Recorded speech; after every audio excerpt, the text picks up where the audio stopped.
You can sit in those seats. Yeah. Yeah.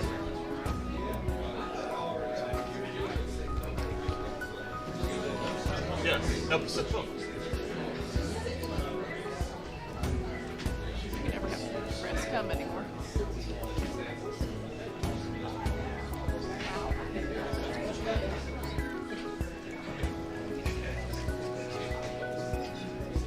I wish I didn't.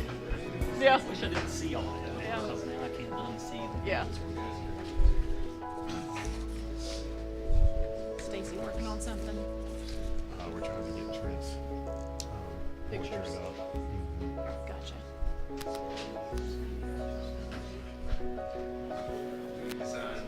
Yep.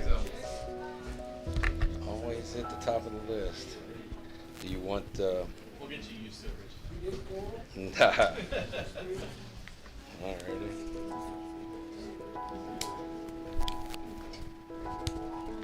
Alright, I'm going to,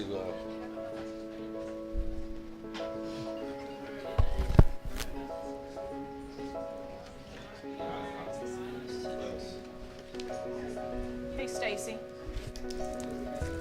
Hey, Stacy. Do you want us to get? 1 second, I was trying to get his. I got you.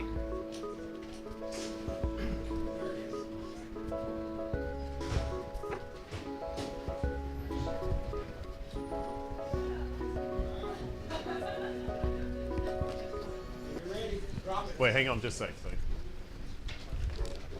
I'm just gonna leave my pen since this one. Is it done?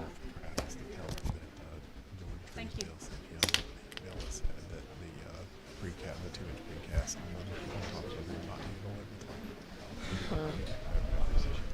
Okay. I guess.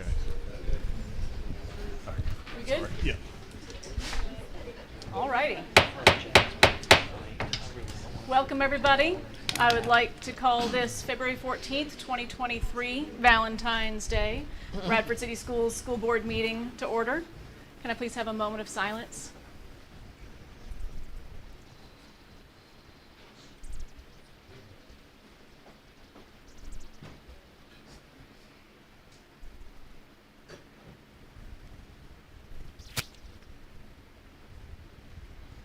Thank you.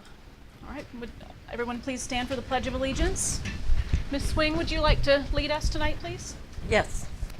I pledge allegiance to the flag of the United States of America and to the republic for which it stands, one nation, under God, indivisible, with liberty and justice for all.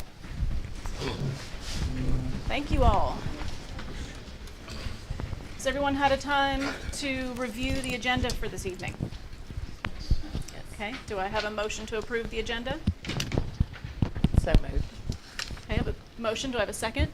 Okay, all in favor, any discussion? All in favor say aye. Aye. Aye. Motion passes. Recognitions. Oh, thank you, Madam Chair. Let's see, I'd like to invite our wonderful art educators at a secondary level, Christy Bryant and Savannah Lehman, up, and we have some very talented, as you all know, we have very talented students in our school system in many levels, and they were part of the Scholastic Art Award competition in the New River Valley, and Radford City did very well. All the high-level awards were recognized from, I don't know if you all know where the Bruton Academy is, but it's in, is it Bruton Academy, is that right? Burton Academy in Roanoke. In Roanoke. With the exception of our students. So we're very, very proud of them. And if you all want to bring them up and we can recognize them as we watch their awards. So you guys come on up, Trent, Olivia. And if y'all can make sure to use the microphone that's on the podium so folks at home can hear. Yeah. Oh, sorry. Come on in. Which that fan? You turn it off. Okay, so yeah, as Mr. Graham mentioned, this is a highly competitive art competition. So we're just so incredibly proud of these students. I think I submitted maybe the work of 12 or 13 kids, and these 4 of mine were chosen to have work displayed in the Scholastics Art Show. So we're, again, very proud of them, and we'll start with the awards. This first one, this is Miles Golf, Underwater Moonrise. It's going to be in the competition for honorable mention in colored pencil. Next, we have Kate Rackaway with Space Slime, another honorable mention. And next we have Lauren Robertson, Ruler of the Sea, a pencil drawing, honorable mention. Lauren Robertson again, The Last Note, a pen and ink, silver award. Wow. This is Olivia Close. This is a still life drawing in pen and ink. Who received the silver award for that. And Olivia again with Princesa de los Muertos, a silver award for this mixed media project. This was kind of amazing. She just took a bag of scraps and and a hot glue gun and made this incredible dress on this just ballpoint pen ink drawing with the skeleton. So it was very impressive. Olivia is also named the Middle School Student of the Year for the Fine Arts Center in New River Valley. She's going to be receiving a $250 scholarship at the award ceremony that's going to be later on in March, where these students will again be recognized for their achievement. So great job, Awesome. guys.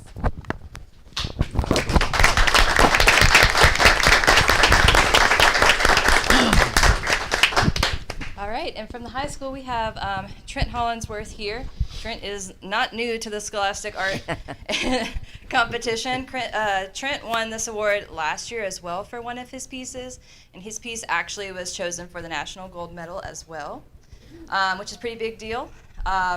This year he's received the regional gold medal for his two pieces, and he was also awarded the American Visions Award as well. Wow. And these pieces can be seen at the Fine Arts Center at the New River Valley. It opens on Thursday of this week, and it goes up until March 26th.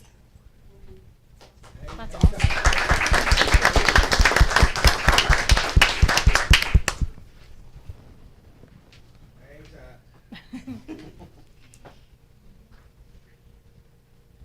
While we're waiting, I'm going to go ahead and throw out there that we do have some social media accounts if you guys want to follow them.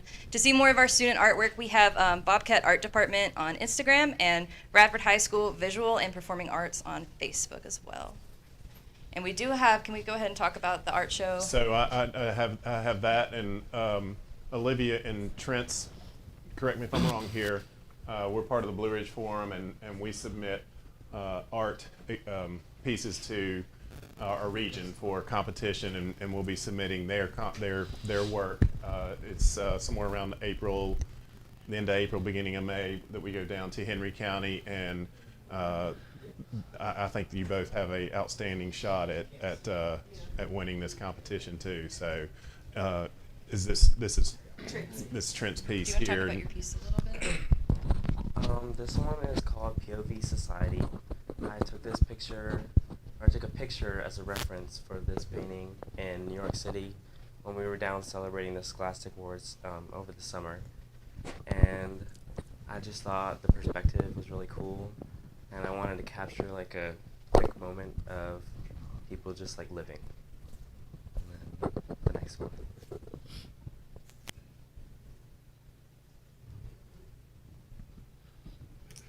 This one's teething. I did this charcoal drawing in class and kind of added a meaning behind it. It's charcoal drawing. That's about it. It looks like a photograph. It's amazing.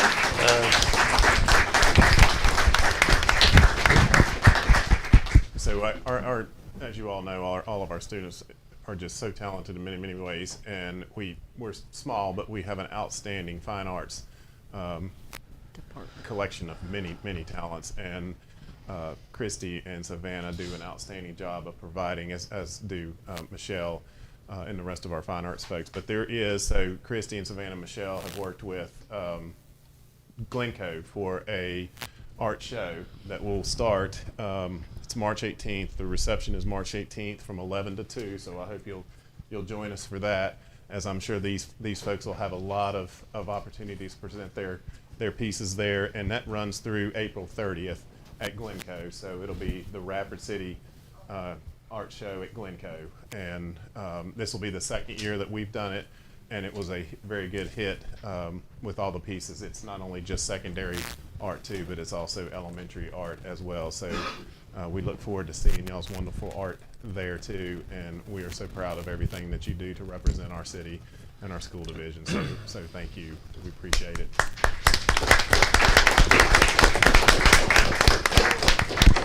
While they're walking off, I do want just to let you know too, so we have like multiple talents. Trent is headed on Saturday to compete in 4 areas of swimming at the state meet. So he has done that too. Wish you the best of luck and our swim and dive team are headed there. Diving is Friday night. We have 3 divers in diving, and then we have, I think, 15 or 16 swimmers in swimming with the boys and girls. And then our wrestling team has also qualified 6 students to attend the state wrestling tournament, and that is this weekend as well. So we got a lot of good things going on, and a lot of multiple athletes and talented students too. So thank you all again. We appreciate everything you're doing for our community. And Vandalier, if you would come up, please.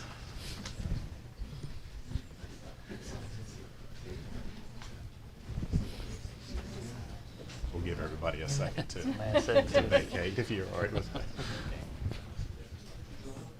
Gotta get home and get their homework done.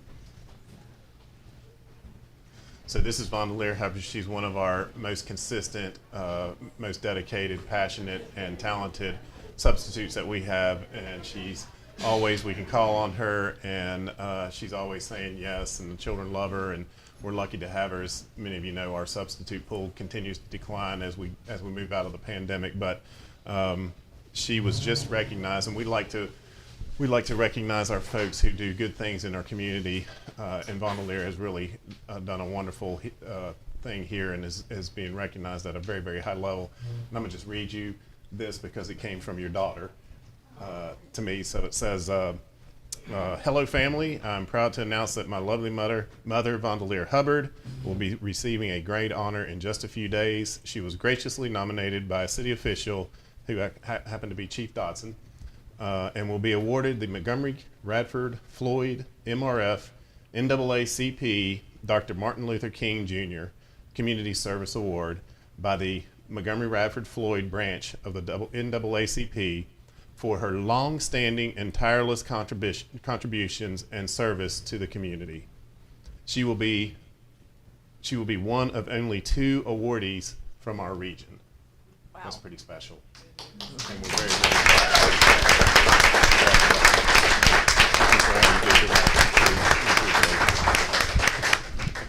Board, y'all have any questions or comments or anything?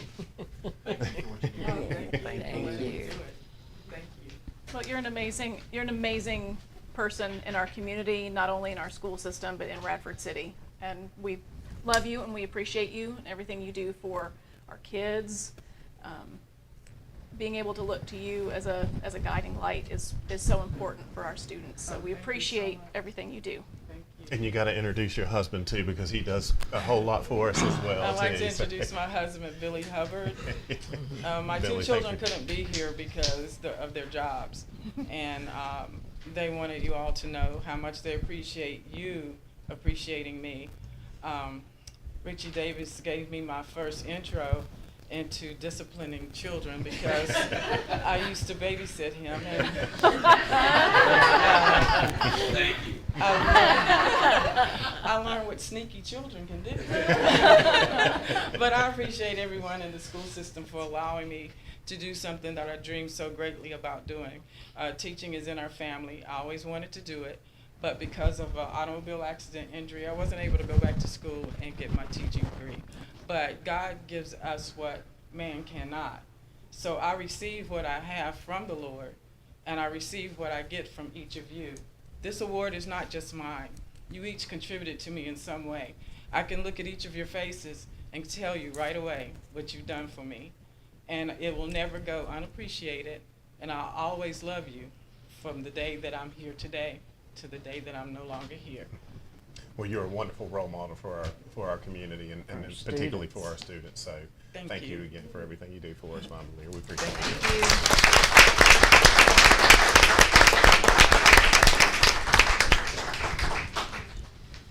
I lost my notes, so give me just a second. Over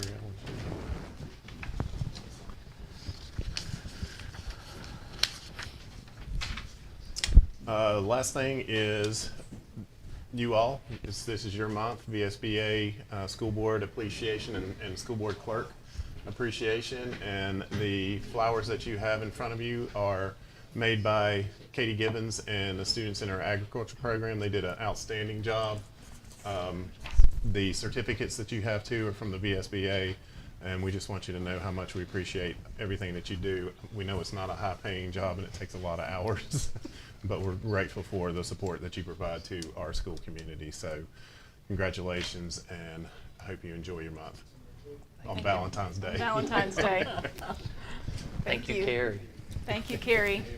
Yeah, thank you, Carrie and Cindy. And Cindy. Cindy, yeah. So we're going out to lunch on Thursday, but we hadn't Okay. decided where. Good, good. But that's all the recognitions. I Okay, have. do we have a report of the student other than? No, because Okay. we had too many recognitions. Okey-doke. Sounds good. Alrighty, has everyone gotten a chance to take a look at the minutes from last month and last meeting? Yes. Okay.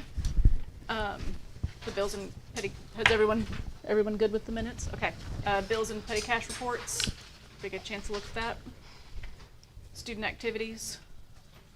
We had a new student activity Yeah, you had two. or use of school You had facilities. two in front of you, not in your board packet. They're in front Okay, of you. so this is for school facilities use. Both, on the front, both one from on the McCard, both for AAU basketball practice with our Radford folks. Excellent. Get that new gym in use. Yes, Okay, is there anything else? that's all we Alright. have. Do I have a motion to approve the consent items? I'll make a motion to approve the consent items. Okay, I have a motion. Do I have a second? Second. Any discussion? All in favor say aye. Aye. Motion passes. All right, time for public comment. This part of the meeting is reserved for public comments regarding items on our agenda or in regards to Radford City Schools. If there's anybody else who would like to sign up, you can sign up while I'm reading all of this. It's your opportunity to address the board. You're requested to keep your comments polite and courteous. Speakers are asked to express themselves in a civil manner with due respect of the dignity and privacy of others who may be affected by your comments. Speakers should be aware that they may be held legally responsible if they make statements that violate the legal rights of others. For example, if statements are made that are defamatory or threatening. Complaints about specific school personnel are best addressed to school administration, who will address those concerns as appropriated through existing board complaint procedures. Please remember that you cannot mention specific students' names during public comments. Comments likely to disrupt the board's work or prompt a breach of peace are prohibited, and the speaker will be called out of order by the board chair. Please remember that debate during public comments is prohibited. For the record, please state your name and address. Public comments are limited to 5 minutes per speaker at board meetings. If anyone wishes to make comments, you can come to the podium at this time. Do we have any emailed in? No, ma'am. No? Okay, but we have Richie Davis.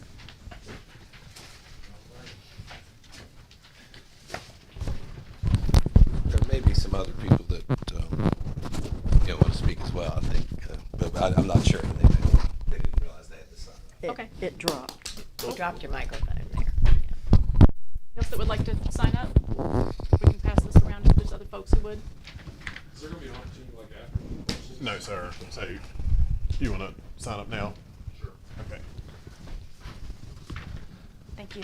All right, so I stand up on behalf of, I guess, the vocal concrete guy, and want you to know that how special was that? That Vandalier, who did babysit me as a kid.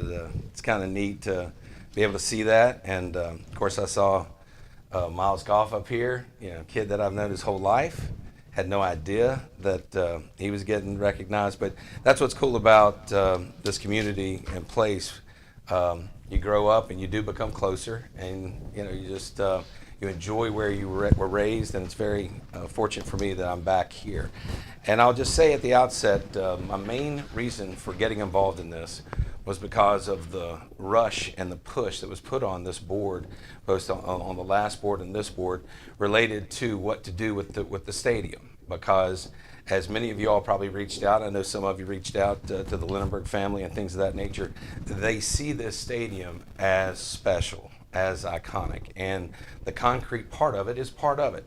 Now, does that mean that times don't change? No. Okay.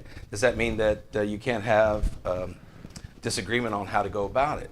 You can. But the reality is, you all should be commended for opening this up to the public, for allowing this to take place, and I hope that you will continue to take this place. I do not think you're in a position to make a full decision, but I'm happy to report on things that I have been advised on. I know that Mr. Graham and I have been talking to Travis Eccles of Extreme Concrete, and I know that Jack has well. I mean, Jack just got numbers from Travis today related to, again, this continuing process. But again, it is going on as we speak. Today, there were still, I guess you would just say, calculations and how to go about this and things of that nature.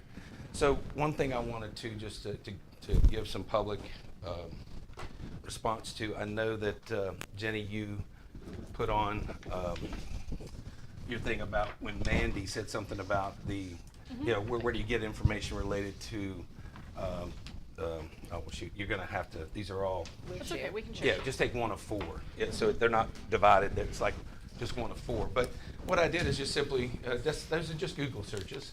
Those are done today. And they're just talking about the lifespan. So when there were representations in previous presentations, yeah, you just take one, I'm sorry about that.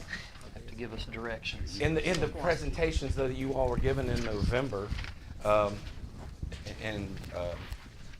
obviously I'm talking about my friend Jack back there. He said things as if, well, the aluminum's going to last longer than anybody in this room. More than anybody behind me is what he was talking about. Just going through the quotes. The main thing that was said there again is aluminum bleachers, they last forever. They don't last forever, okay? You can't believe that that's a representation that can be believed. And basically indestructible, that was said to you. And again, that's not correct. But what is correct is that Travis did give a plan for the 2-inch concrete.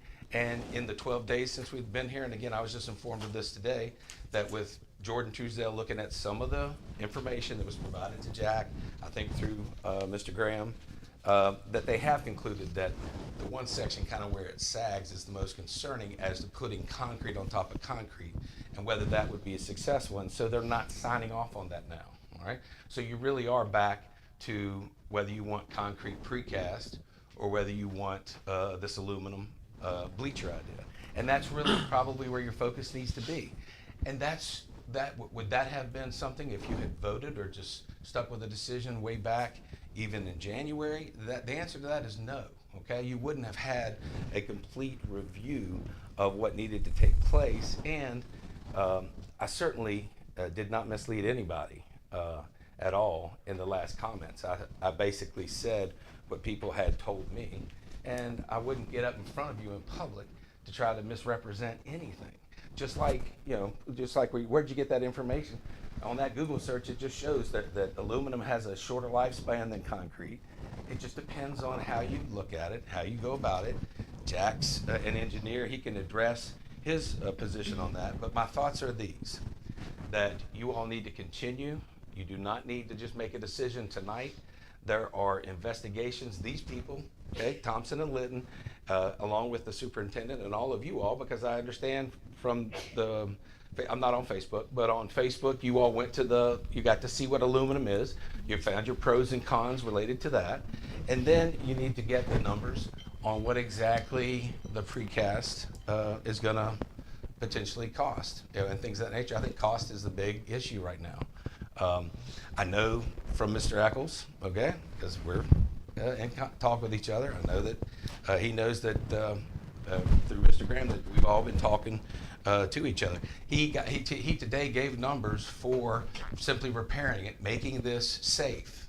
Because again, as every engineer that's looked at this, the stadium is not in imminent danger of collapse or anything of that nature. This is about the safety issues, or about cleaning this up so there isn't a trip issue, and make sure that nobody's going to be falling down on broken concrete or unstable concrete. And he's given prices for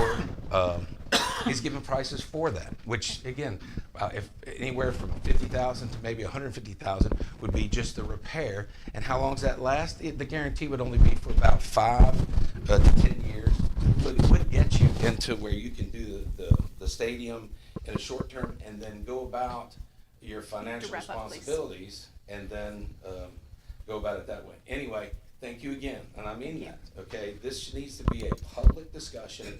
It needs to be out in the open, and you all opening up, for me, is very important, because again, I'm connected to this place, and I'm connected to that stadium, and I do believe that it's special, that the concrete is special. Thank you, sir. Okay, and we've got Mr. Doug Knipe. So I was here, name's Doug Knipe, 2009 7th Street. So I was here last week, or the last meeting, to kind of hear it. I've been keeping track of everything as it's been talked about quite significantly. And Richie's done a great job of kind of saying we got these options to look at. I also want to remind you, last meeting, of the promise of making sure we're doing what's right for the kids. To me, that's first and foremost. My oldest missed out on his senior year because of COVID. He missed football. He got to actually play one game, but it was the spring 5-game season. He didn't get to play all that because of other reasons. But my oldest, or my youngest now, is going to be a senior, and I can't imagine him having to miss any of those games, because I know even though my oldest son, football wasn't near his favorite more than basketball or baseball, he loved football and loved playing it and loved playing at Bobcat Stadium. So I implore that you guys remember, you guys kind of walked out of here, we're going to make sure we take care of the kids, and I really want to emphasize that a lot. So also, I understand that money matters. I'm very fiscally responsible kind of person, and I think it's extremely important. But this decision, kind of like Richie said, doesn't have to be made right away. I think I walked out of every meeting and listened to the meetings with way more questions after the proposals than I had answers. And I feel like I expect tonight we'll hear more proposals, and we're probably going to have more questions than we have answers for as well. So kind of like Richie, I don't think we should have a decision immediately. I know it's urgent. I know there's safety issues, but I think we'll be much better off if we take our time quickly to come up with the right decision. I think about, I've remodeled my whole house just about, right? And I've made quick decisions based on finances or something, because it was just right then and there. I wanted to get it done.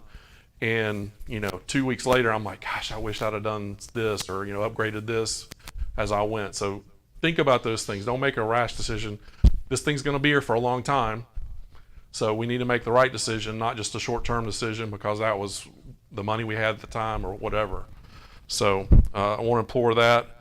And I think that's pretty much it. But again, I think to me the biggest thing is these kids, making sure they all get to play their games and not have to miss out on that. Thank you very much. All right, and we have Mr. Marcus Calfee. Is the microphone? All right. Okay.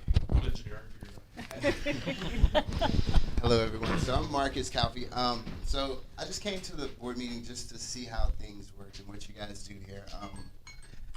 I just really would like so my children go to school in Radford, and so I would just really like for there to be just a little more oversight of just all the children at the schools, and just making sure all the children are okay.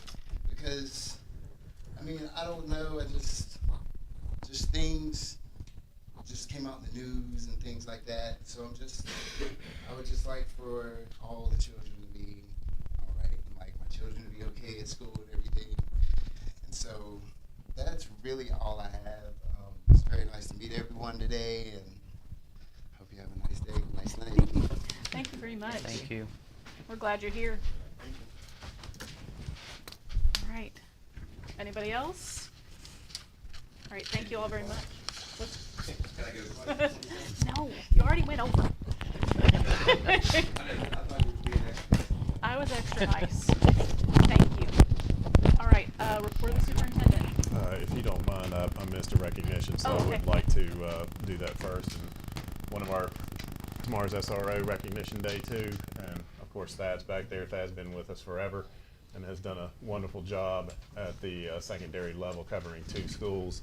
And there was a certificate of recognition from our Governor Glenn Youngkin today, and just wanted to read that for School Resource Officer Appreciation Day, and not only for Thad, but for Officer Rose and Officer Connor that are serving in our division right now. So the recognitions, whereas the Commonwealth of Virginia is dedicated to making schools safe for all students, faculty, staff, and the communities they serve, and whereas school officers are critical members of the educational community who dedicate their lives to keeping students at school safe. And whereas most school divisions and law enforcement agencies throughout the Commonwealth have entered partnerships to ensure students have a safe place to learn and school personnel are safe to work. And whereas the Commonwealth of Virginia has one of the longest running, most robust school resource officer programs in the nation. And whereas there are more than 800 exceptionally trained, dedicated men and women in law enforcement who serve as school resource officers in our elementary, middle, and high schools, providing support and encouragement and serving as role models, law enforcement officers, and educators. Now therefore, I, Glenn Youngkin, do hereby recognize February 15th, tomorrow, 2023, as School Resource Officer Appreciation Day in the Commonwealth of Virginia, and call this observance to the attention of our citizens. So Thad, we appreciate everything that you and Officer Connor and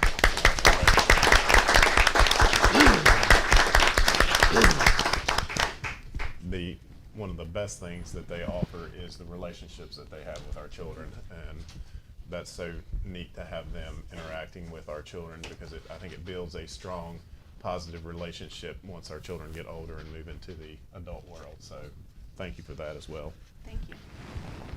I'm going to turn it over to Ellen, who has the 2023-2024 calendar information for you. Can you take one and pass them down, or I can share one with you? Okay. Don't want it in front of my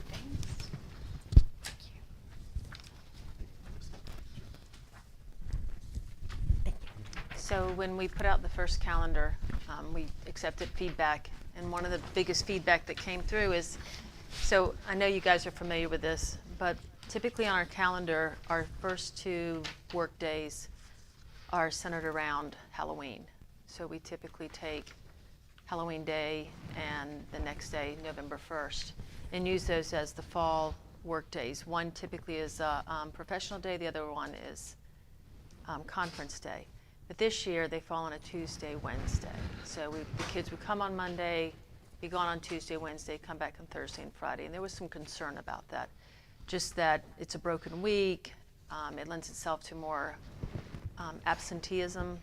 And so what we did is we put out a second draft, and we put Monday, Tuesday, and Wednesday, where the Monday and Tuesday, Wednesday, all 3 are labeled as professional day, because we haven't figured out which one would be the best conference day. So we'll do that. We'll eventually say this is the conference day. So there were 2 drafts. The only difference between the 2 of them was that one of them included Monday, October 30th as a professional day. That was draft 2. Draft 1 did not. And when we put that as a professional day, it backed up the last day of school. So the last day of school for draft 2 is Friday, May 31st. The last day of school for calendar draft 1 is Thursday, May 30th. And so we put it back out there to the faculty to vote, and there were 117 respondents. So draft 1, which was the original, with students coming on Monday the 30th, that one received 46.2% of the votes. Draft 2, which was the one that had a professional day on Monday, October 30th, received 53.8% of the votes. So that's where we're at. All right. Does anybody have any other questions? Are we still going to have a late start on Wednesdays and Thursdays for So our- this is the calendar. So that's We are different than the meeting schedule. Okay. with the admin and with Jeff Smith Okay. to discuss transportation Yeah. and how that's going to impact our Okay. start and end So this time. is just about Just- days just that we're about here the and days days. that we're not. Correct. Okay. Does anybody else have any other questions? So I guess, which do you want to accept? The calendar draft 1 or draft 2? I guess You that can- would be. You can think about it and look at it, and we can put it on for March 1st as an action item. I think for me, when you're talking about, there seems to be a good symmetry to me with draft 2 where, I mean, frankly, you're having, like I said, not having that broken week. Even in my office, those are those times we all look at as adults and kind of correct them, because there is some additional issues there. And there's also, you're ending the school year at the end of that week as well. To me, it flows. I think it's, just.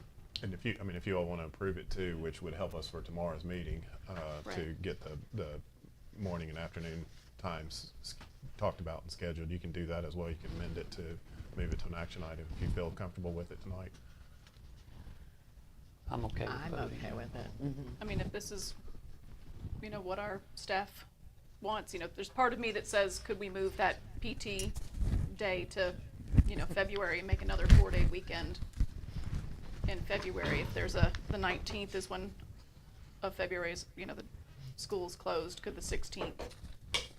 I don't know. Which one? I was looking at draft 2. So if the 19th of February The 19th of February is President's is Day. President's Day, so I just didn't, because So we it's didn't 3 whole change, days in a row. right, we didn't change any of the whole, okay, If we didn't change Martin Luther or King or I guess President's my Day, 'cause we my had- only thought was, do we want to have 3 PT days in a row as opposed to have 2 and come back on the 1st of October? Sorry, back to October. If we were closed on the 30th and 31st, but had school on the 1st of so November. the problem with that is After most of your Halloween. teachers will say, please Okay. don't bring students back the day after because Halloween. they're on a sugar crash. Gotcha. Right. Okay, I mean, if and that's. out late at night too. Yeah. Yeah. Okay. If that's what the staff would like to do, I think that makes a lot of sense to me. There wasn't any, so you'll know that there wasn't any feedback like, oh, let's not do that day. I Okay. will tell you that. Okay, that's good to know. So, would anybody like to make a motion? I'll do I would move to make it an action item for tonight. Is that what you're asking for? Okay, Okay. a second. okay. So any other discussion, other than to clarify for draft 2? Okay, all in favor, say aye. Aye. All right, motion passes. So we'll move that to action items. The other thing that you have that we have to approve yearly is the tuition application. Sorry, thank you. And we have 2 this year. We normally only have 1, but we would like to try to provide some more information for our principals and administrators and teachers when we have a new tuition student move into the district. Now, this is the new tuition form that you saw, and really wouldn't have, it wouldn't be used in kindergarten, but it would be used in grades 1 through 12. So you have a new student that we don't know coming into the district, and we're asking that student's family to provide us with grades, attendance, discipline, and things that our staff can see first, because we can't get that stuff until the child is enrolled and it was requested for records. So we wanted to do that to get them the information that they needed to make a good decision on whether to allow the tuition student to come in or not. And then the original form just is changed to reflect 2023, 2024. So that's for your information, and I did add it to the action items if you all wanted to go ahead and approve those. We usually send them out March 1st. Can people also apply for tuition during the course of a year? They sure can. And I think that's what that form is. That's what That's geared Okay. for, so this that we is get kind more of geared for information. that, because right Okay. now, we have to almost take a chance. I don't know, that sounds bad. We have to get them enrolled before we get their information, and can really, we don't want to, once we enroll them, unenroll them based Yeah. upon what we see with their information. So. And then there's a lag time even And there's after a they're lag time enrolled, getting 'em waiting in. for the other school system. So if we can get it early, then we can expedite the enrollment and get them in quicker so that they're not missing any school if they qualify. How many students a year who qualify or turn down for tuition, to be a tuition student? Well, we have, I would say, a handful this year, and then probably, I know of at least, they'd probably be able to tell you better, but I think 3 or 4 that we've denied during the school year based upon mostly behavior and attendance. And how did we get that information without? Well, those are with us. They- They're here with So us. you rescinded Oh, I the understand. approval. I Yeah, we understand. rescinded Okay. the approval. So folks that had been coming to our school Mhm. in previous years. Or during the school But year. it's hard for us to Yeah. when they come and we don't have this information, you're kind of taking a Leap of faith. leap of faith. For I was just curious how many we turned down. not many. Yeah, I wouldn't think there were many. No, not many at all. And that's a testament to these folks out here. They, really work well with our tuition students that come to us. Now you all know this too. We don't take a tuition child that's been long-term suspended or expelled, and we know that coming into it. But everyone else, we generally take a really good look at. And just recently, I know of 2 that we denied, but we knew them previously. They were with us at the elementary school, then moved, then came back, but lived in a different area. Yeah. But with discipline and attendance and grades. So I'm okay with keeping it an action item, so. Everybody comfortable? Yes. All right, thank you.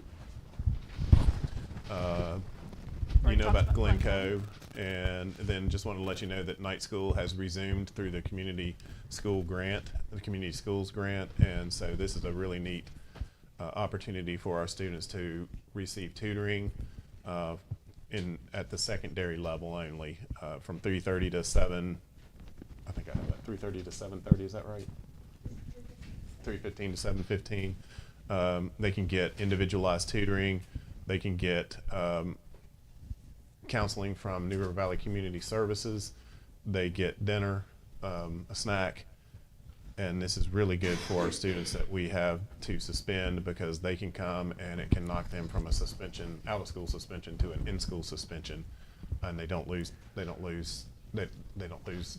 instruction. They get their instruction from their teachers that day, from a set of teachers. We have, it was a nice grant. It was a fully funded grant for us, and we can generally, depending upon how many students, we can get, 2 to 3 teachers, 2 to 3 aides, and either a special education or 2 teacher if we need them as well. We're paying them $40 an hour, is that right? $40 an hour to come in the afternoon. So the grant that Ms. Denny and Dr. Little wrote was the #1 grant selected by all the grant staff for the Committee on Community Schools. So we heard from those folks too about, and actually Dr. Little's going to serve on a committee for this because of her expertise in community schools and the model that we set up too. That's just an information piece great. for you. And we haven't had trouble filling the positions to teach? Not yet, thank Oh, goodness. okay. We've had it in the past, and we paid for it out of local funds, and we just Okay. kind of ran out of local funds, and we didn't have, we had a lot of folks, well, not a lot, we had 2 or 3 teachers who taught it most times. But we do have quite a bit of interest from from the high school folks, and then a few teachers from the middle school folks too. So is this optional for a student to do that? Is it? Not if they're suspended. Okay. I mean, they don't, if they don't show up, then it sticks as a suspension. Okay. And then when they come back and they haven't completed their work, they have to do in-school suspension until they're caught up, and then they can go back into the regular environment. So we really don't have much problem with attendance. But when they do it, if they are committed from 3:15 to 7:15. Yes, ma'am. It's not a come as you like or No, anything. Okay. and no phones and no backpacks. Perfect. And we also still have Bobcat Connections going on, which is for kids who want tutoring. Choose to. Yeah. So we have that one going on too. That's typically a 1 or 2 hour stint. About how many students do we anticipate being in that program? So far, well, Miss Grant, you probably can answer that, or Dr. Grant. I have to get used to saying that. You can probably answer that better than I can. How many students are you all seeing a night generally there? 2 or 3? Oh, that's right, Mr. Sellers. Just took a peek. We have served 16 students thus far, 7 through 12. I think our biggest night, we had 5 individuals staying between the middle school and high school, and we do our best to put middle school students with middle school teachers, high school students with high school teachers. So that's a pretty good number, seeing how we just started it. Yeah, thank you. How many nights a week is it? Depending upon who's there. It can be every night but Friday. So It's open Monday through Thursday. Monday Yes. through Thursday. But if we don't have any children, we don't do it. Any other questions? And then you have your attendance report. And again, we're still below the 94% mark, but really working hard on that. And we are having a truancy meeting from most of our schools every Friday here, generally from 1 to 3:30. So working hard on that. Free and reduced lunch has not changed much, just because we're CEP eligible. Connie and I are working together to try to get the grant to pay for either breakfast or lunch for our high school folks, but we're paying off some charges first and seeing what we have left over from the grant in order to do that. Excellent, thank you. All right, anything else? One other thing so we've had, and Ellen can speak more towards this, but we've had great success with our English as a second language course that we had at the secondary level, and we need to add English as a second language too. Mm-hmm. And then we're looking at, there's a lot of push to try to do the best we can to stop the critical shortage for teachers. And we would like to add teachers for tomorrow. One, we're involved with a grant with Rapid University that's an apprenticeship grant that we've reached out to our instructional assistants to see how they would be interested in that. And then our next is students, so this would pair really well with that grant too. So those are 2 new courses that'll be offered. You can take it, Tessa. In the high school registration process for the 23-24 school year. So whenever we add new courses, we have you guys approve Yeah, them. you all have to approve them. So how many students do we have that would fit into needing English as a second language? I think we ran 3 or 4 last year. 3 or So 4. Jen Davy did it, yeah. She's done a really nice job with So it. a nice small class where they can really get almost individualized Yes. support. That's great. And then we'd hope with the teachers tomorrow, we'd have 20. We hope, but And is that a CTE course still? Mhm. Yeah, so you can only have 20. Yeah. 20 Gotcha. to 1 ratio. Okay. But we need you all to prove that if you feel comfortable doing that. and we tonight. don't know if they'll make. You know, we put them in and then we'll see if they make. Okay. All right, does anybody have any other questions about the ESL class offerings? Do we need to move this to action item? If you don't mind. Do I I'll have make a motion that we move these 2 course offerings to the action items. Okay, do I have a motion? Do I have a second? Okay, any discussion? All in favor say aye. Aye. All right, it's moved to Thank you. items. New business. Do we have any new business or any report from our board members? Anything on the virtual? Yeah, virtual school, we met. I don't remember now. We've had one meeting in between, I think. So I don't remember the date, but again, 30-minute meeting, smooth. She's doing a wonderful job. I don't really have anything to report unless someone has questions. The one change was the board did vote to allow non-participating Region 7 schools in at a higher cost. Okay. Was it 10,000? I don't remember the cost, but yes, Or it was a higher cost. It's either we pay 5,000 and they would pay 10,000, or we pay 10,000 they pay 50. What do we pay, Carrie? 5,000 for that? Okay, so then they would pay 10. Yeah. So some of those schools that didn't decide to join in with us in the beginning. Outside of Region 7. Outside of Region 7. Gotcha. Okay. I don't remember her saying how much interest there was, but she One said that there she was has. some interest. Yeah, Allegheny Okay, just Highlands was one. the other thing which is probably wise to do too, is they are sending out an RFP for additional folks like Stride and Edgenuity to give us a Yeah. proposal to look at, but we're very happy, correct me if I'm wrong here, Jody, very happy with Stride. Edgenuity is a little different, and, Yeah. and Virtual Virginia is about the same. So I guess I'll retract my statement. There wasn't anything to report. Because there was. But other providers are reaching out. Yes. And they're interested in working with us, is what it boils down to. So the question was, can we entertain that idea? And the board said yes. I think we always leave those options open. But More competition's always good too. yeah, hopefully drive the price down Yep. is kind of the goal. That's great. I think that's it. We did have a basketball game, so everybody had to rush That's right. to get to a ball game. Okay. Any other reports from board members? It's just, I went to the new board member training there you go. that was Yes. held in Richmond recently. I learned a lot. I learned I don't know a lot, that I have a lot more to learn. And as with most meetings and most trainings, the best part were the table conversations with others who are doing life work to find out what their challenges are and what they're finding that works. Very interesting presentation on school law, which was enlightening, and said, I need to go home and Google that. I need to go home and Google that. And then that 45-minute session on Robert's Rules of Order was a little struggle to stay awake in, but I understand the importance of it. And then the last section, all I could do was think about you. Budget basics. And as a non-number person, I really had to pay attention. That needed to be first in the morning, not last in the afternoon.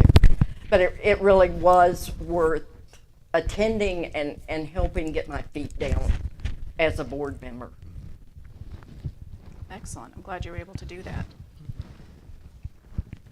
All right. I guess I can report on our communications team, right? Since I sit on that, and we're making movement on the communications audit that was done for us last year.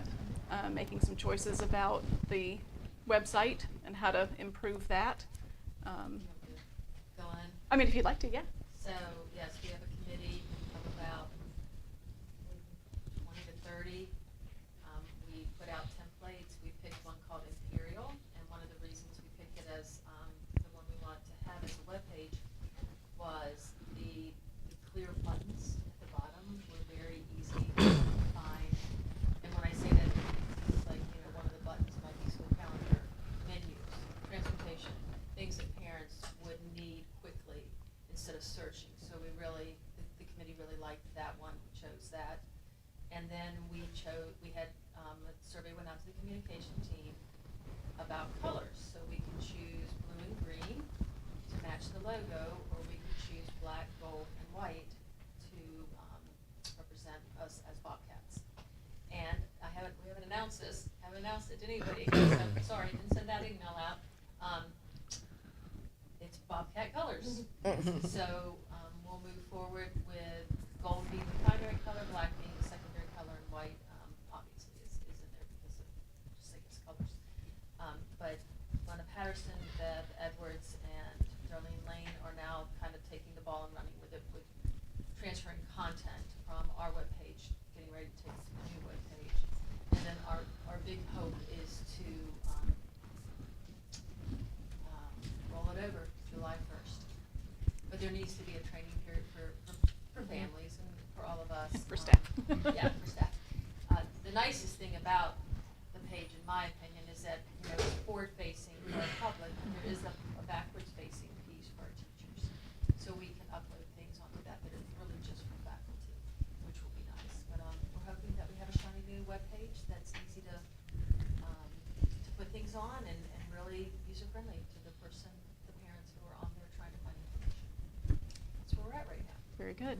And so for our board members, my request to all of us is to look through what's on our current board section and see what are the things that we need, what are the things that we wish we could find easily, what are the resources that we're using as a board? So if we can look through that section and get that information to me or to Ms. Denny, we can get it to me and then I'll put it all in. Ms. Patterson, Ms. Yes. Lane, and Ms. Edwards are going through it.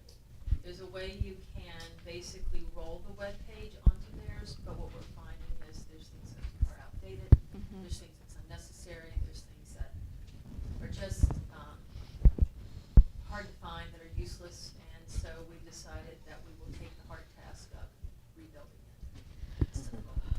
It's a lot. It's a lot. I'm glad those ladies are on board to help. Yeah. A question along those lines. Have we looked at architecturally, is it going to be more mobile friendly? Yeah, we're making sure. So at our last meeting, people were there with their laptops and I brought my iPad and my phone because I wanted to make sure that whatever they were seeing. So folks were on phones so we could see what it looked like on the giant screen, which is bigger than a regular laptop screen and what a laptop. So making sure that, because on the cell phone trying to scroll and then you click the wrong thing. So yes, there's a lot of attention to that sort of detail to make sure that it's as user friendly. I mean, obviously, you're taking it down to a very small, Right. Small format, but the buttons still came in clear. We felt like, hopefully it will be a little more user friendly. The company seems to be more user friendly. They're working with us, and then Paul Zartman, who's one of our techs, has actually worked on this platform, so we felt like that's nice that we have someone who's familiar with it. But I feel like by the end of the whole process, Bev, Glenn, and Darlene will be pretty good masters at figuring it out. Paige will use it up. Ed Leo, the one we have right now, is extremely hard to navigate. And to update and to keep it current. So that's something I'm excited about because we've got so many good things going on. We use art students to be able to say, hey, art students and wrestlers and swimmers, and we can't easily do that because it's just so difficult. So I'm sorry for putting you on the spot. I didn't mean to do that. My other report is from the Governor's School. Tomorrow for the Southwest Virginia Governor's School is our board meeting where we will be making the very difficult decision of where the Governor's School will be located in the fall. So we have representatives from all of the participating school systems to come together tomorrow at the New River Community College to have our final discussion and have a vote to see where we're going after June. So it's been since April we've been working on this. And it's a big decision. Yes. So I'm happy to go there and help our Radford students and the rest of the students, have a appropriate place to be come the fall. Anything else? All right, we can move on to action items. So the first one is the annual 2023 Virginia School Board Association, and I'm not going to read that for you all, but basically we would like to honor Thompson and Litton for all the services that they provide.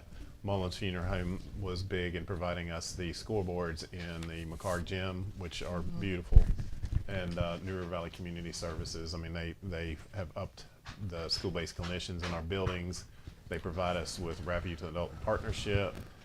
They held a very nice, during football season, during homecoming, they did a very nice awareness of opportunities for mental health. So these are the folks that we would like to put forward to the VSBA for the business honor roll. So we just need your all's approval for the recognition. The resolution? The resolution, sorry, recognition. All right, do I have a motion? So moved. I have a motion. Do I have a second? A second. Okay. Do I have any discussion? How are the businesses picked? Randomly by, we don't do a survey or something. I've picked them for the past since 2015. Okay. So based upon the support that, not only financial, but the support that they provide our students too. Okay. All right. Any other questions? All right. All in favor, say aye. Aye. Aye. Any opposed? Motion passes.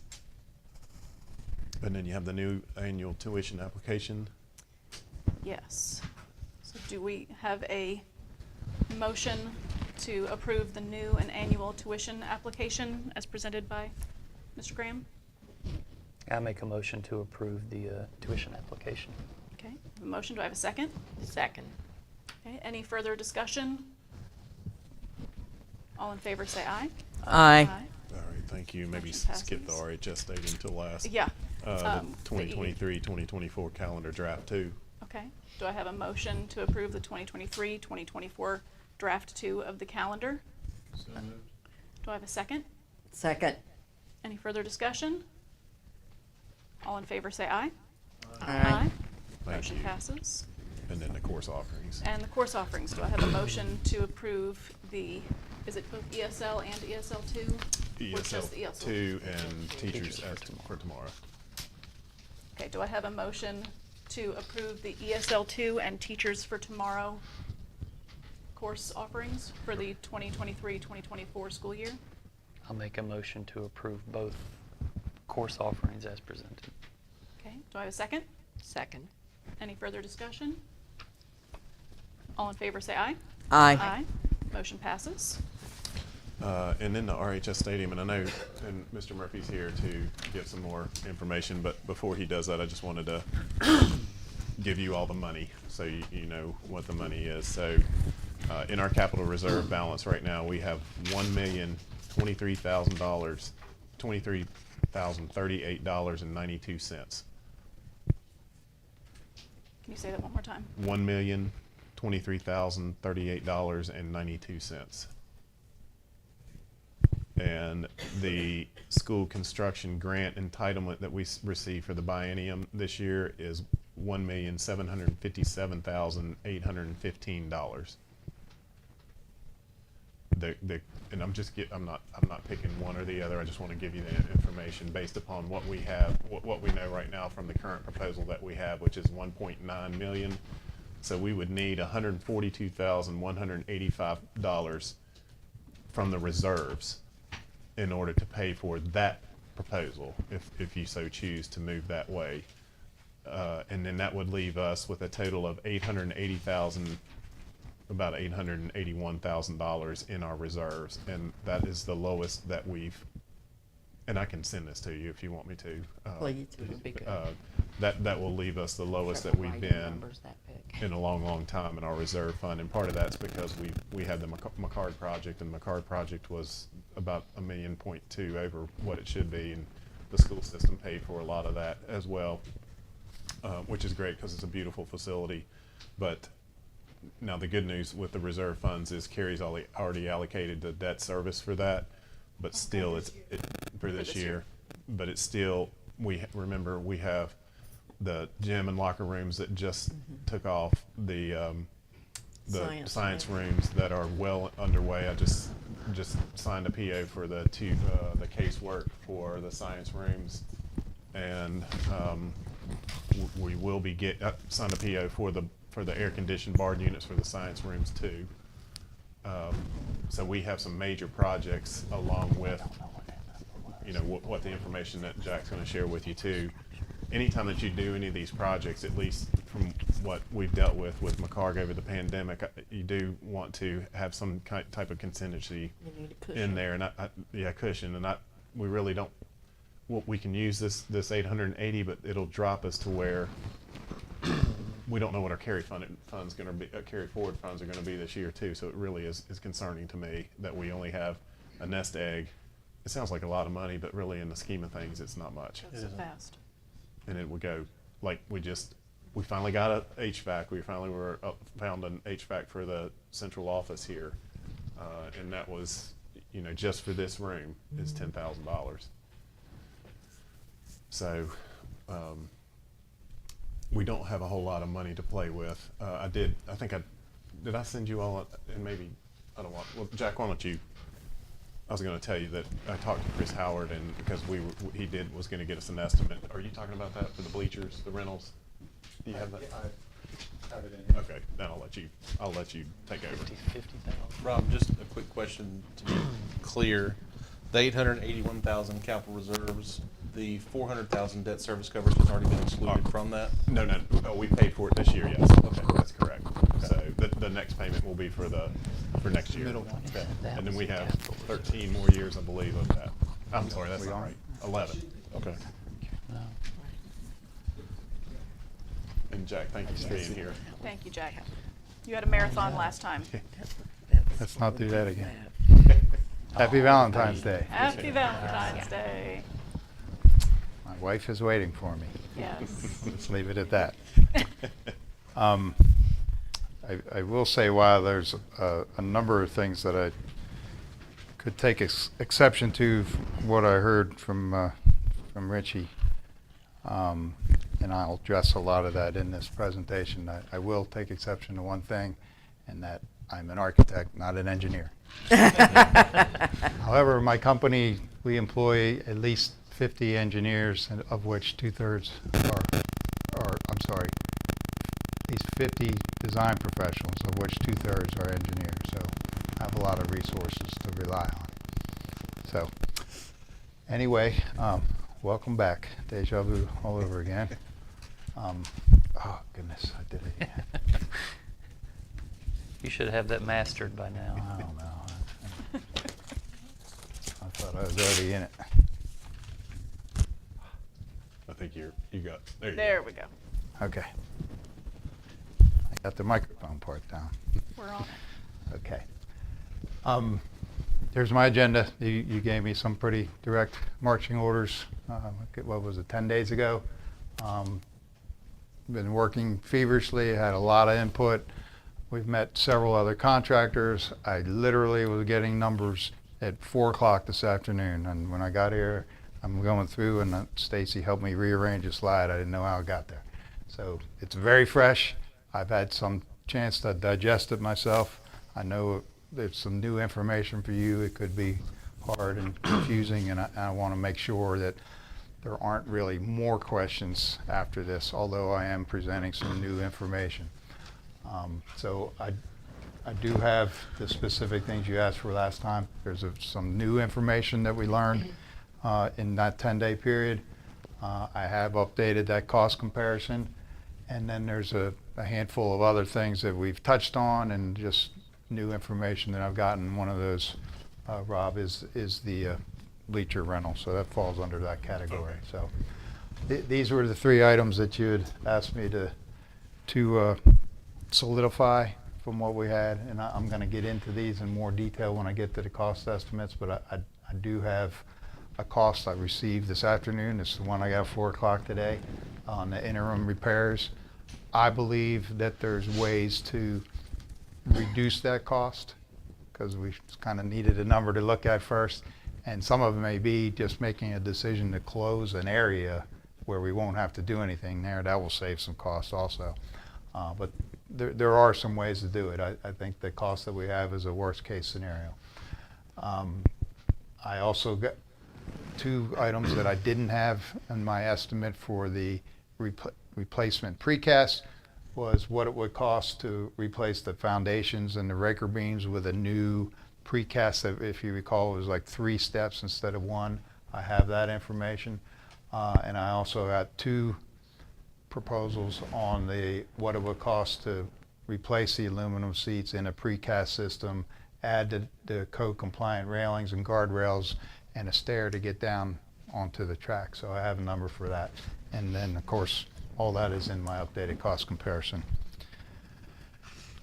Here's some of the new information.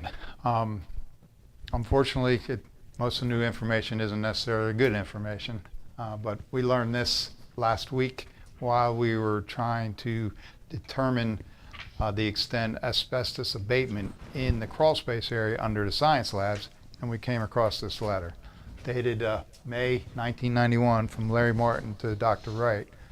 And this little area here, I've blown it up for you to see, but essentially saying that they had taken samples and had them tested of the sealant and caulk at the stadium. Why this was in the science lab asbestos file, I don't know. It was just dumb luck that we came across this. However, they indicate that several samples were taken. Some were positive, some were negative, but the way it goes, if one's positive, it all has to be considered positive. So this is for all the caulk and sealant at the stadium. The letter is dated 1991. If you recall, I gave you a little chronology of other upgrades. What I've not been able to find is, did they abate it? how much did they abate? Did they only abate what they, the precast areas that they changed out since then? And you can see there were some areas that were abated, but we don't know. If you go and look at the stadium right now, and I have some photos, you can see where they are, where the caulk is, and it's basically wherever two pieces come together. So there's a long horizontal joints, and then there's the vertical joints. And you can see in the upper right photo, there's areas where there isn't any caulk. It's fallen out, which is probably what's contributed to its deterioration. Maybe it's pushed through, I don't know. That's actually one of the new areas where you see no caulk right now. The lower right is the visitor side, and then some of the other conditions where there's a combination vertical as well as horizontal joints. You can see, I just thought was interesting too, despite the drawings that show that we were replacing precast, eye for an eye kind of thing, that this, you can see here's new precast here. I say new, that's 30 plus years ago. And there's the older one, and it's actually a different thickness, and you can see that all the way through. So there's a lot of unusual conditions that are out there right now. So bottom line, we thought it was prudent to get some further input. We had someone out on site yesterday, provided me with a cost for removing that. We got that today. Don't wig out here. This is a worst case scenario. You've seen already that some of it's not even there, okay? But on the left-hand side, if we had to remove every bit of caulk that was there, and I'm hoping when they did some of this other, they took care of at least half of it. The cost per linear foot, based on our calculations of what's there, could be upwards of $90,000. I don't think it's going to get anywhere near there, but that's the worst case if every bit of caulk was there where it's supposed to be. Now, you know from the proposal that we got from Grandstand Bleachers Design, Grandstand, what is it? Grandstand Design. Design, yeah. That their plan, and one of the things that I believe has made them so competitive, is that they're not having to remove all of the precast. They're going to cut out areas to drill their foundation and build on top of the existing and within the confines of the existing stadium. So our calculations based on cutting out a 3 foot by 4 foot opening, so that's 3 foot in elevation and 4 feet horizontally. So you're actually spanning two precast pieces. So there's actually there's 3 4-foot segments. So that's how I got 12 linear feet for each one of those cutouts. Okay. So then applying that to the number of caissons that was in Grandstand's proposal, we came up with that total of 768 linear feet, so the cost is $76.80. I believe that number could likely decrease as well, just because we don't know specifically where all those are going to be yet. Mm-hmm. So again, worst case scenarios in either one of those options. Additionally, another new piece of information, Richie touched on this, and in my last presentation I showed you a photo of what we just encountered where a segment was starting to show some stress fractures. I actually went there on Saturday. I bought a 16-foot 2x4 there, and while the weight of the 2x4 sags a little bit itself, you can see that we got about a 1-inch sag in precast. I'd say it's probably a little greater than that because of the sag that you get in that.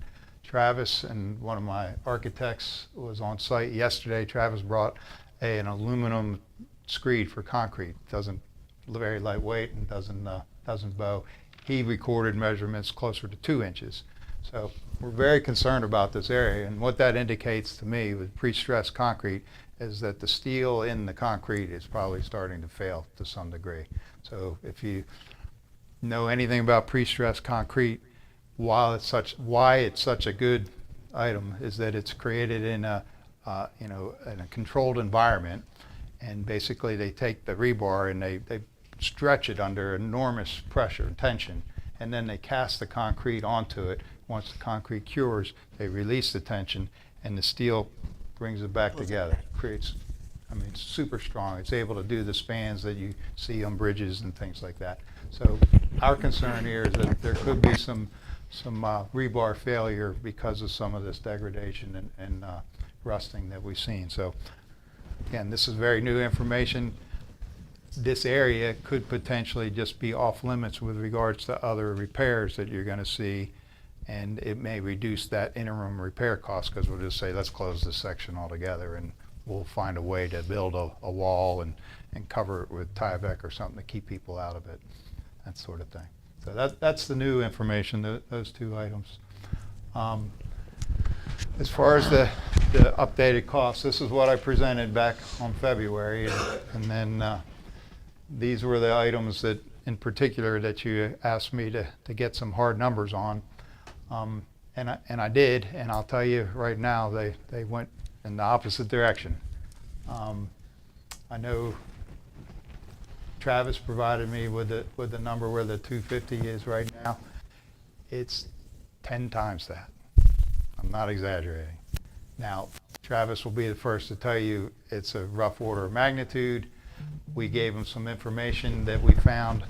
I think I reported at the last meeting, the day of that meeting, we found some of the original drawings. So we provided that to Travis to see it, and I have that included. And I can show you why that number has dramatically increased. The aluminum seat number also increased quite a bit, but I do have two proposals that are very close to each other on that. You'll see here's what those numbers are. So the cast in place foundation, and I have a copy of the proposal here on the next slide. Based on the design that's there right now, it's fully integral.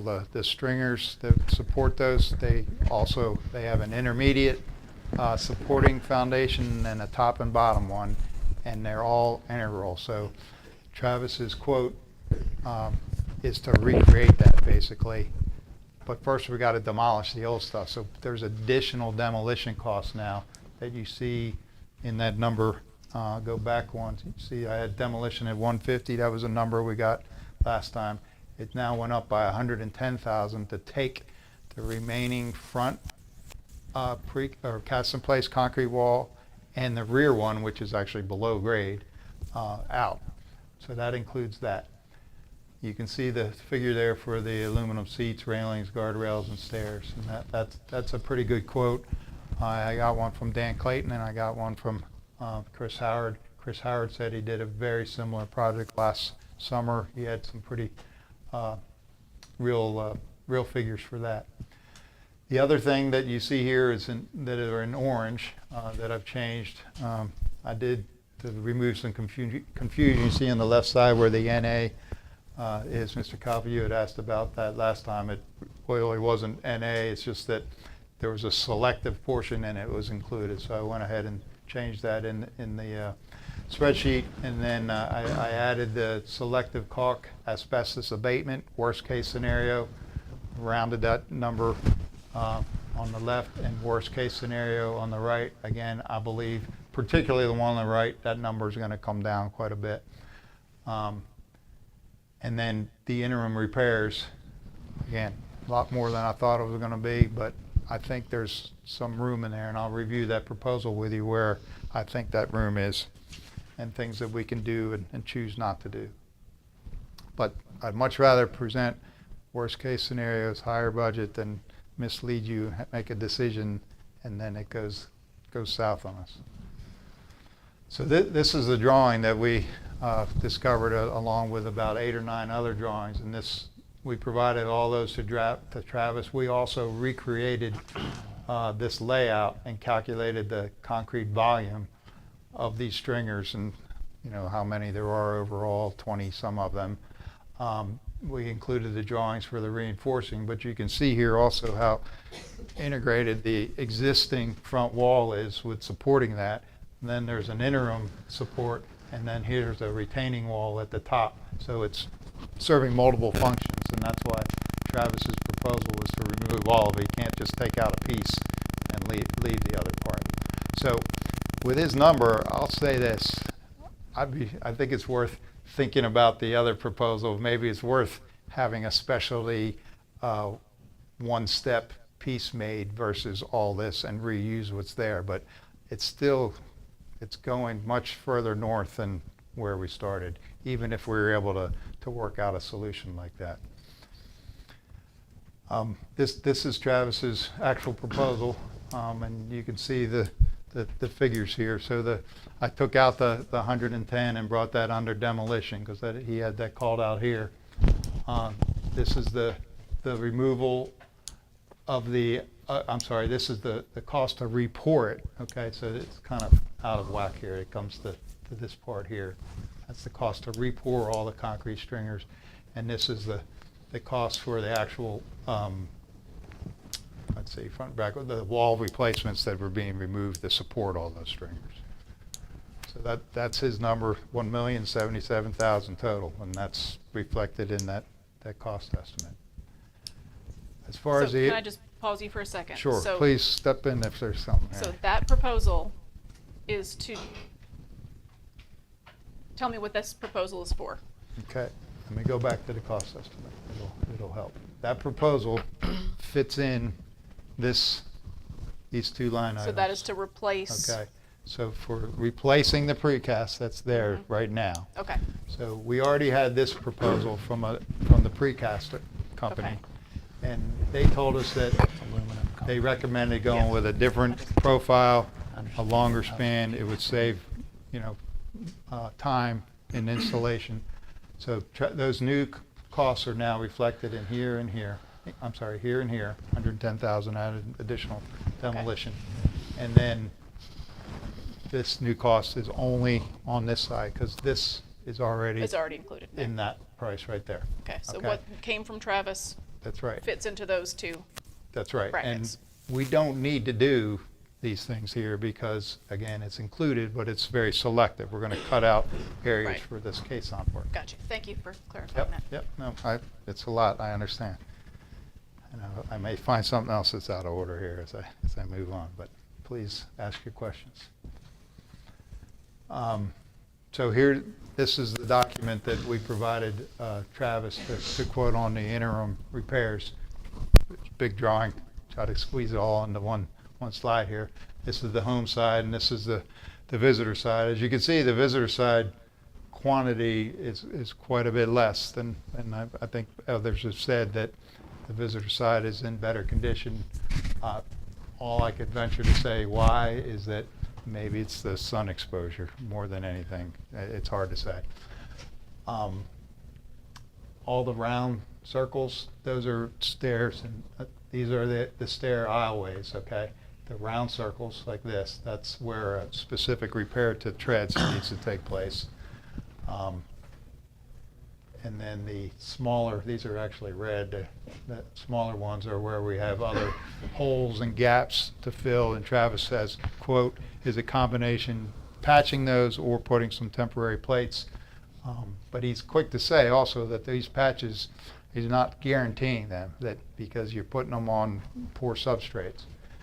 We asked him to give us a price to clean off all the loose debris from the planks, because it's everywhere, repatch the holes and gaps between the planks, repair the spalls on the treads, and then paint all nosings and aisles with a yellow contrasting strip 2 inches wide.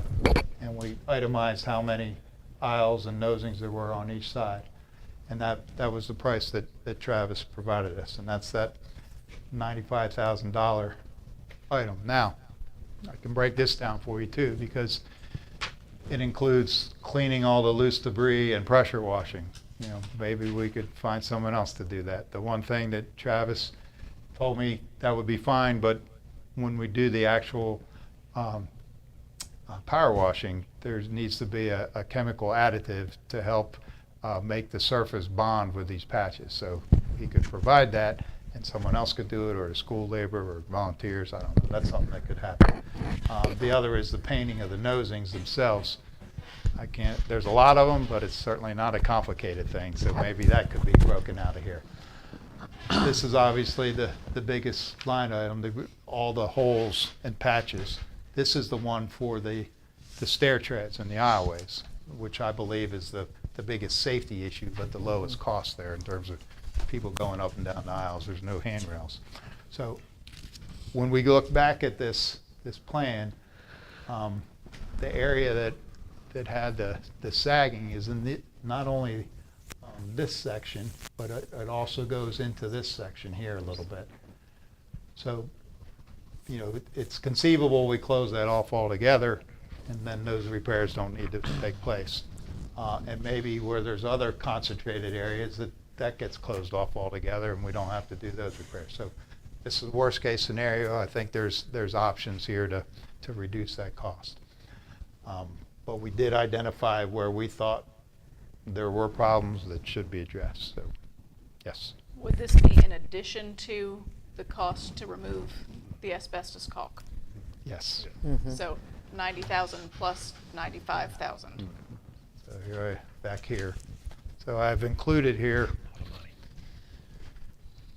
asbestos, interim repairs. Gotcha. Same for either side, and we know we got to do those whether you decide to do something or nothing.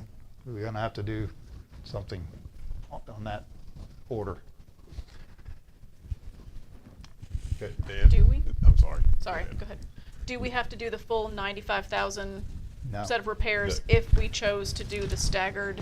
That interim repairs are for both the home and visitor side, correct? That's right. Okay, so if So we there- chose. We could get back to Okay. some other ideas here with phasing too, Okay. if we wanted to.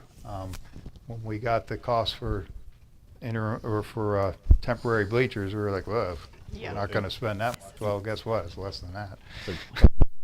I don't know, Jack, if you had a chance to talk with him, but the cost for the visitors to do the interim repairs is significantly less. That's right. Than what the home side would be. Is that correct? It is, and you'll see that on our, I'll be patient. I mean, you can just see the quantity Yeah. of repairs that are required over here. It's very minimal.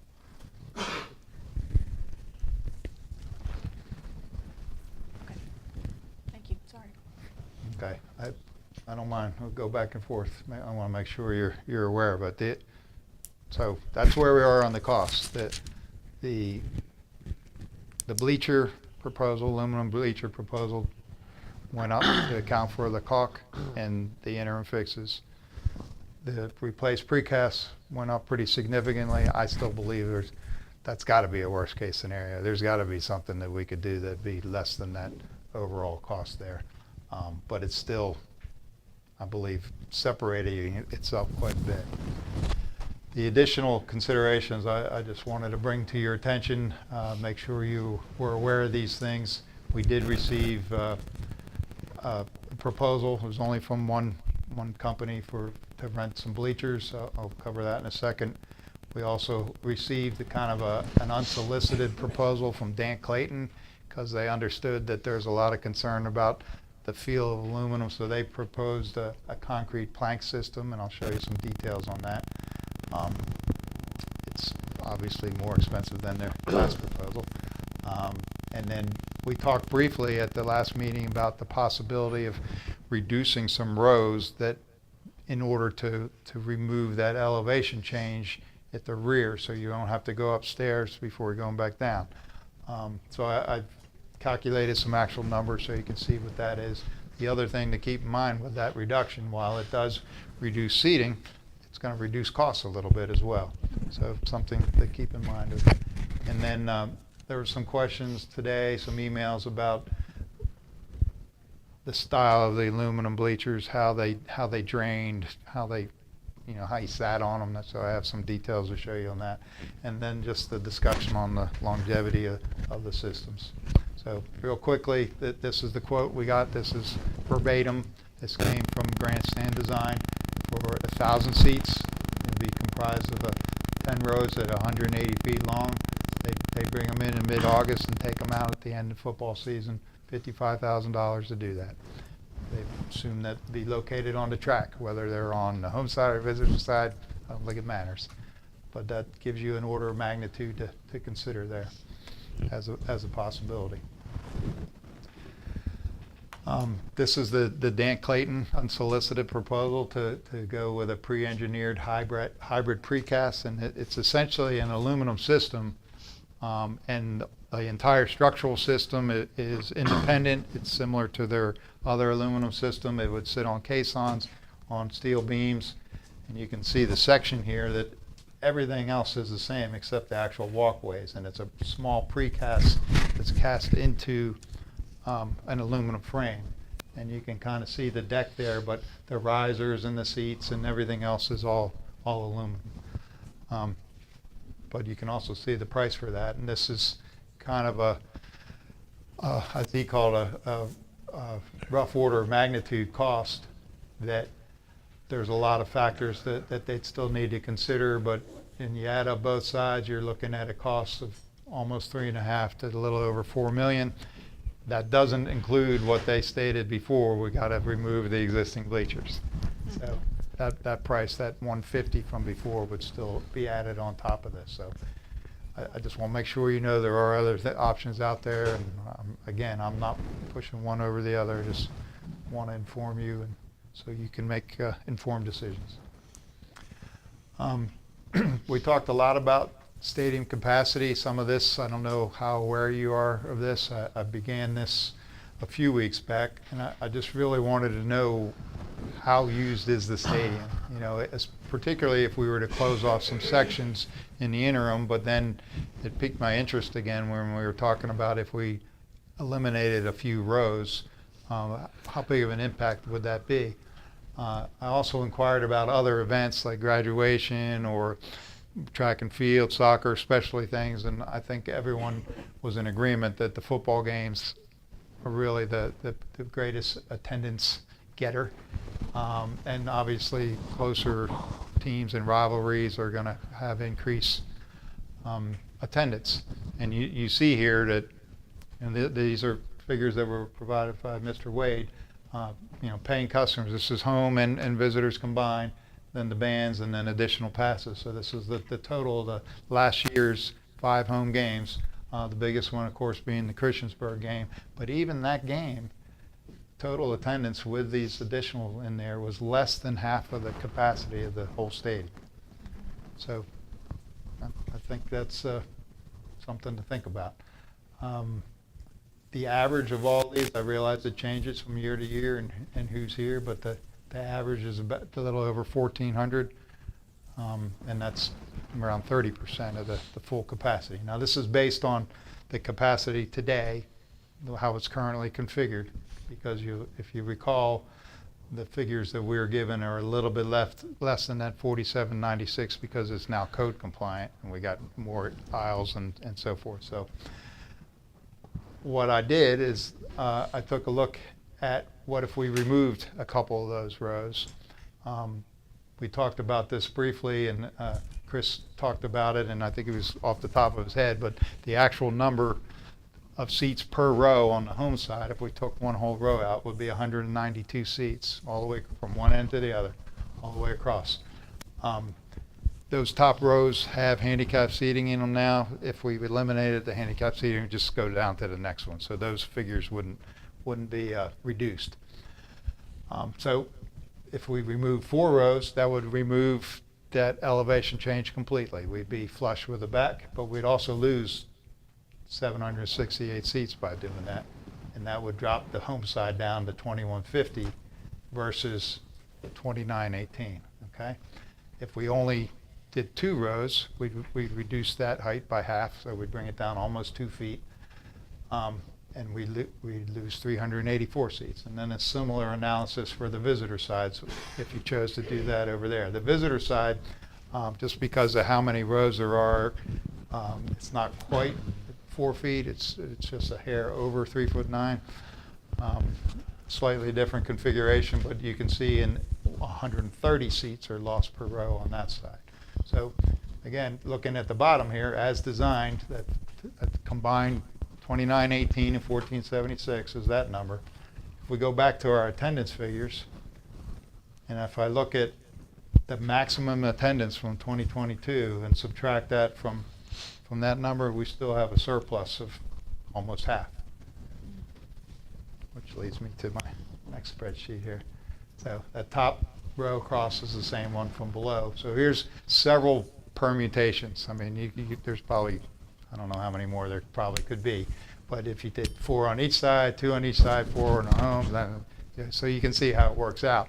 And each one of these then shows the total remaining and then the surplus from the maximum attendance from last year on this side. So you don't need to make this decision now. It's just information. You'll have all this whole thing provided to you. If you choose to decide moving forward today, this doesn't need to be decided today. You know, it's more for him to get in the pipeline of ordering than anything. But I think this is worth considering, because again, if, for example, you take 4 rows out, we can eliminate those stairs and ramps in the rear. And based on the number they gave me for a new stair in the front of $7,500, we just took 4 of those things out. So not only we're reducing the cost as well as dropping it down. This has to do with the design and how different. There was some concern that you'd be actually sitting on the walk area, so if something were spilled, you'd be sitting in whatever was spilled. But I want everyone to be aware. And these 2 were included in my last presentation, but there was so much information, I don't blame people for not catching it. This is a shot of your current stadium. The aluminum seating is attached with these similar hangers.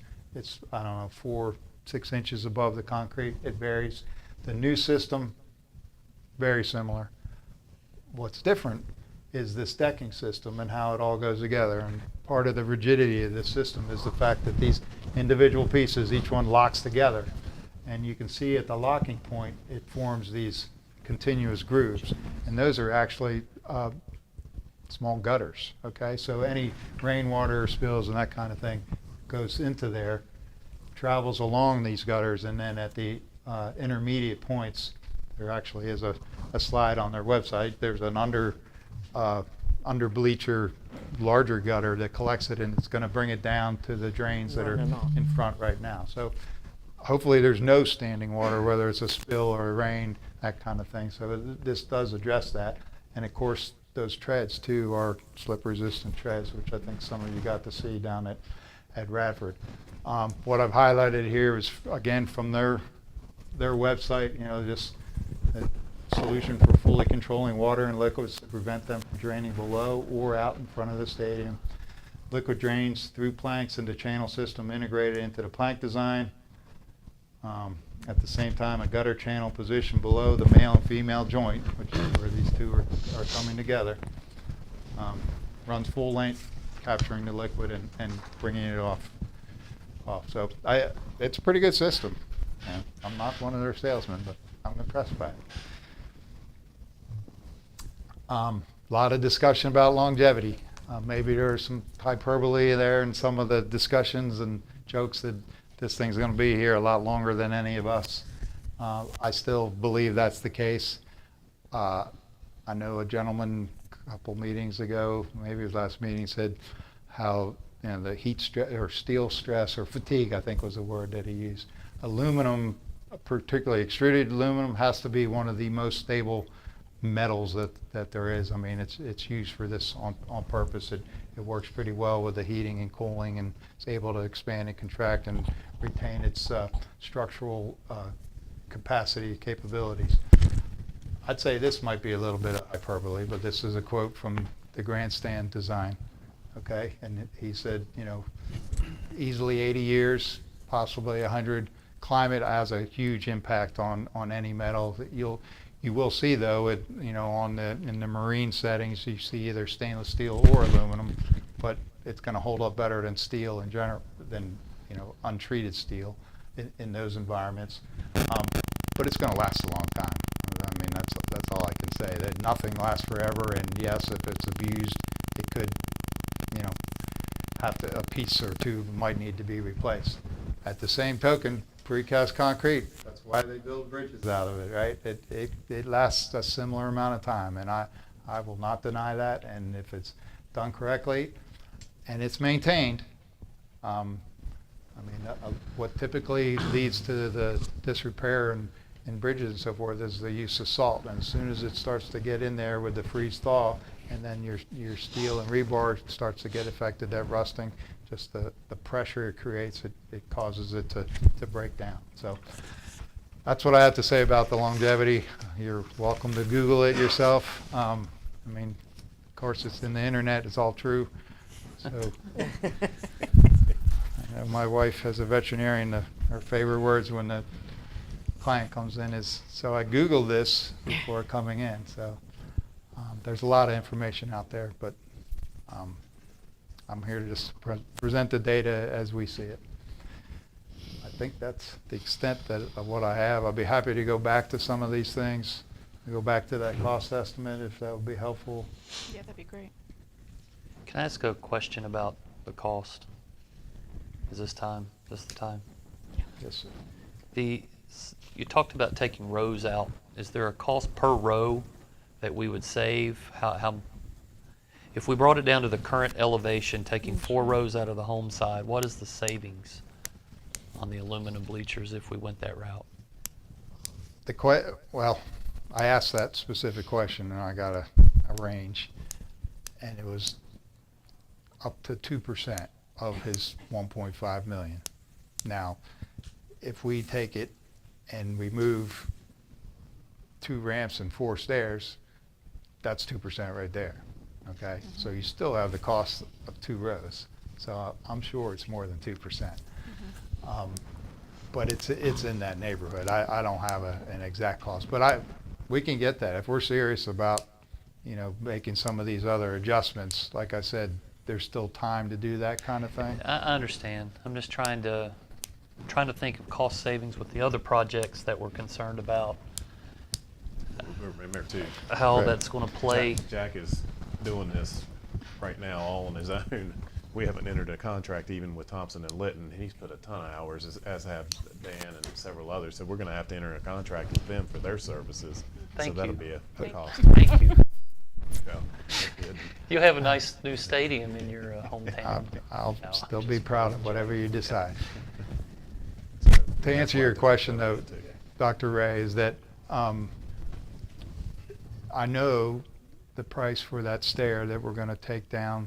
He told me it's $7,500. Well, that's a 30-inch elevation change. We got almost 4 feet here. They're probably this similar cost, right? There's 4 elements in the rear, so that's $30,000. Rough math, I don't know. Does that sound right? Somewhere in there. And then you have the 2 actual rows. The material itself won't be purchased. Yeah. So I'd say if you considered 4 rows, you're probably getting, closer to $50,000. I mean, it's his proposal, it's his price. All he's told me to date is 2%. Yeah. But it also gave me enough information to calculate what the other would be. When I know we need to just make a decision, A or B. I get that, but I'm wondering about the bleacher rental and things like that. If whatever options we need to. That's happening anyway.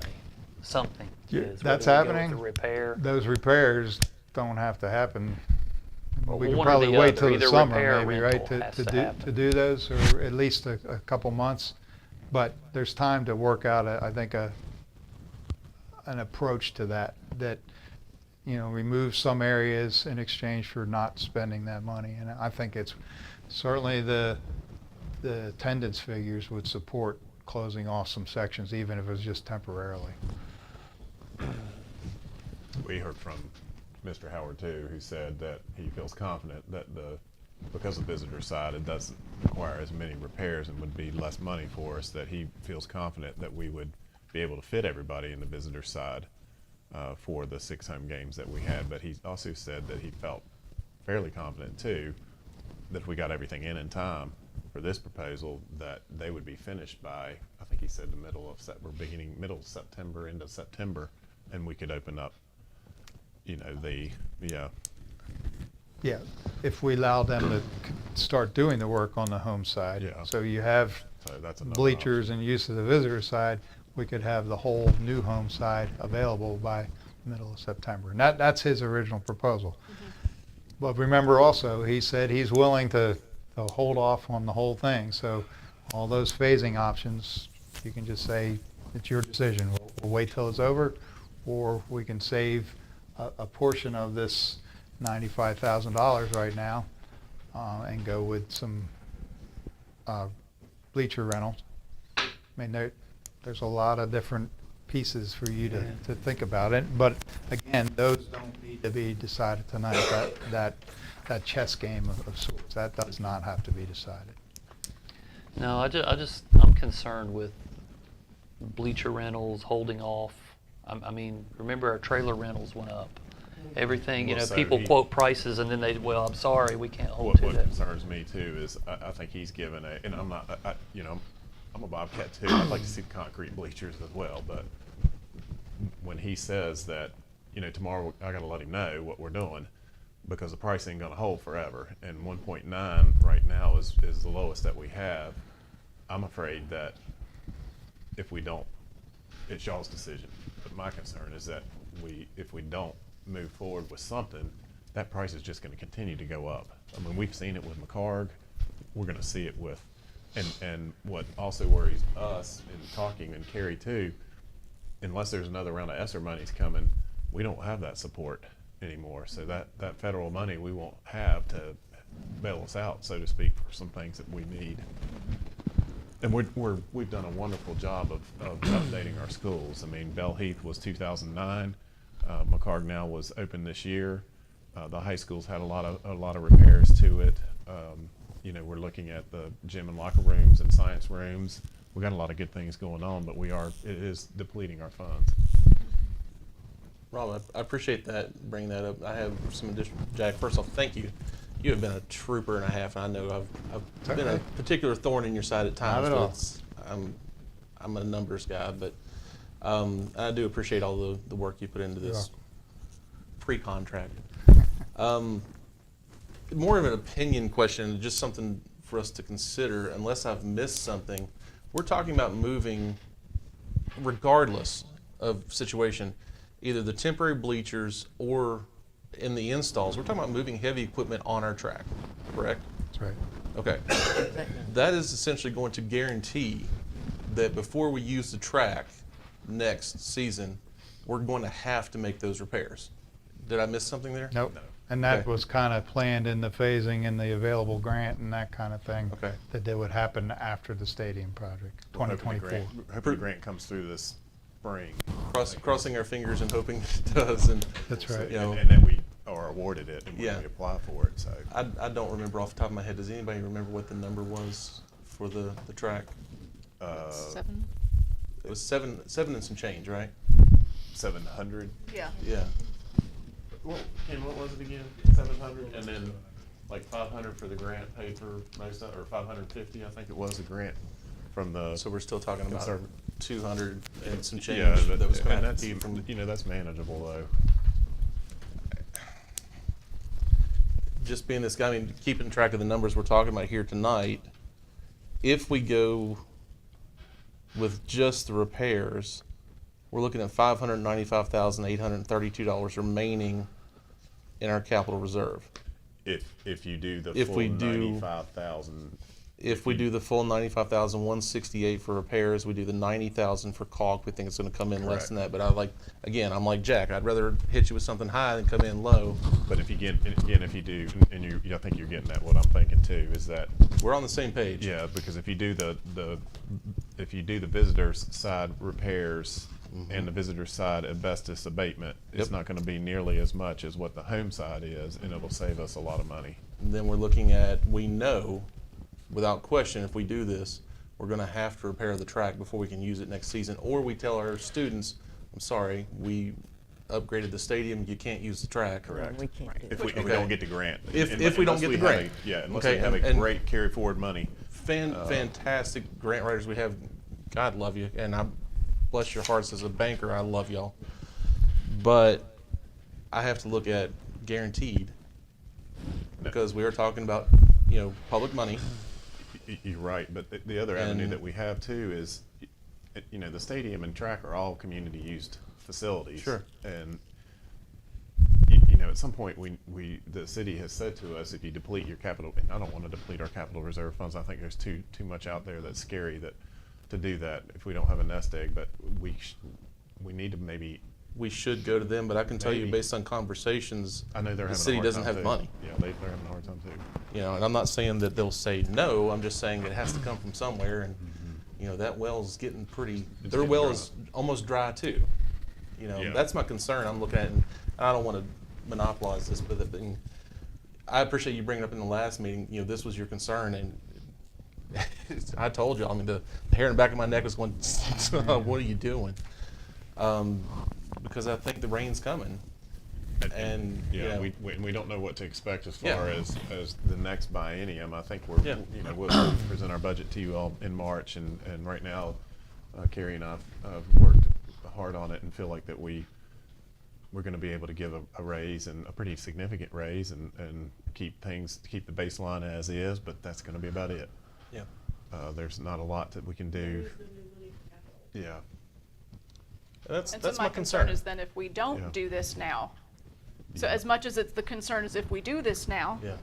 my concern is on the flip side, if we don't do this now, that there won't be this money available to Right. make the changes. And I can't imagine And putting the this cost amount will of, go like, up. the repairs amount of money and abatement amount of money into something that's a temporary fix, to just kicking the can down the lane a few years, and then we're gonna be in the same Exponential. situation of having to.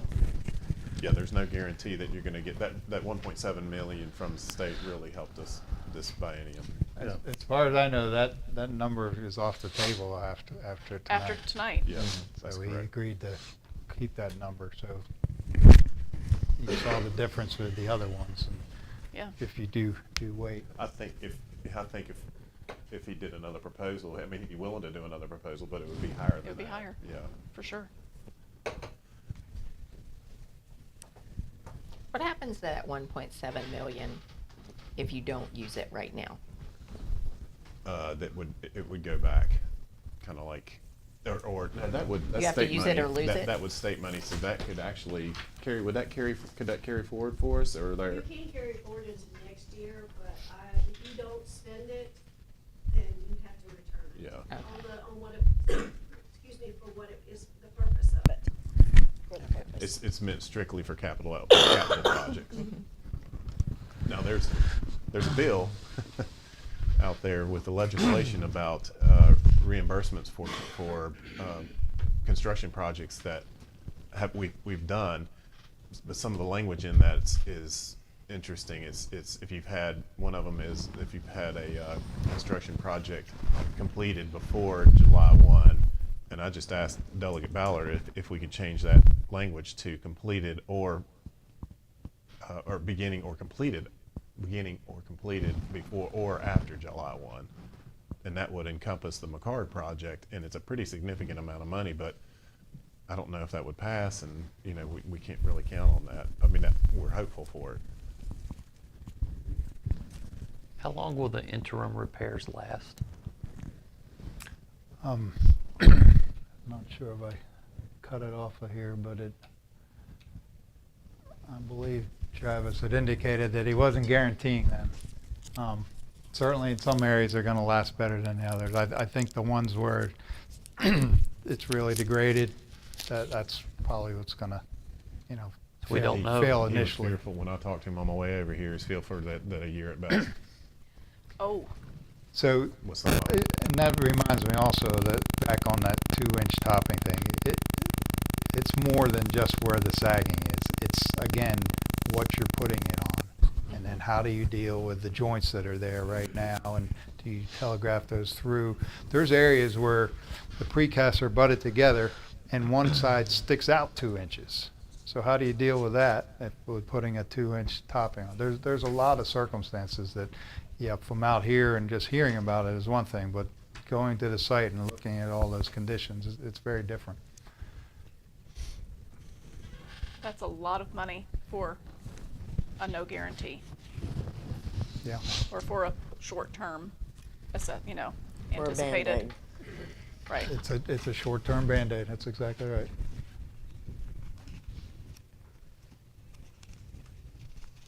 We don't know the interim repair cost of just the visitor side, though. We keep saying, I keep hearing significantly less. But Yeah. We don't know So what the actual. he told me It's tonight not with broken that- out here, but it He said definitely is. he would break it out, but he was saying it's going to be significantly less than that. And I said, what does that mean? Is it 20 to 30? And he said, yeah, probably around that, which is still a lot of money, but. I'd venture to say it's less than that, but I don't know. You still have to mobilize those I different thought it would be sorts of less than that, things. too. Just looking at it graphically, it looks like 20% of the whole.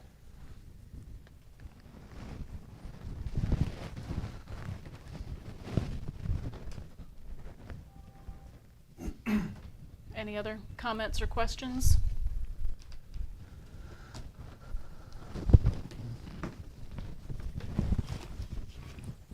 And I appreciate all of our community's, input at all of these meetings and online, and, trying to sort out what's the best way to preserve, our stadium's heritage.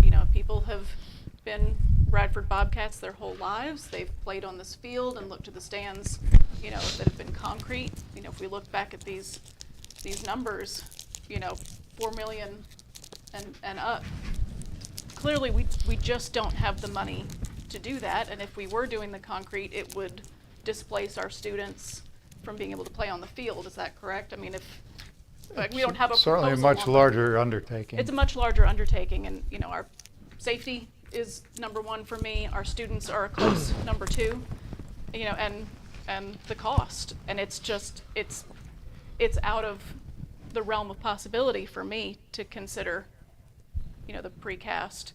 I just don't think that's. I mean, there's not the money to do that. Being good stewards. We're not being good stewards. That money doesn't exist to steward of. And for me, I understand heritage and I understand Bobcat pride and I understand community, but community is the people for me more than it is what we're sitting on.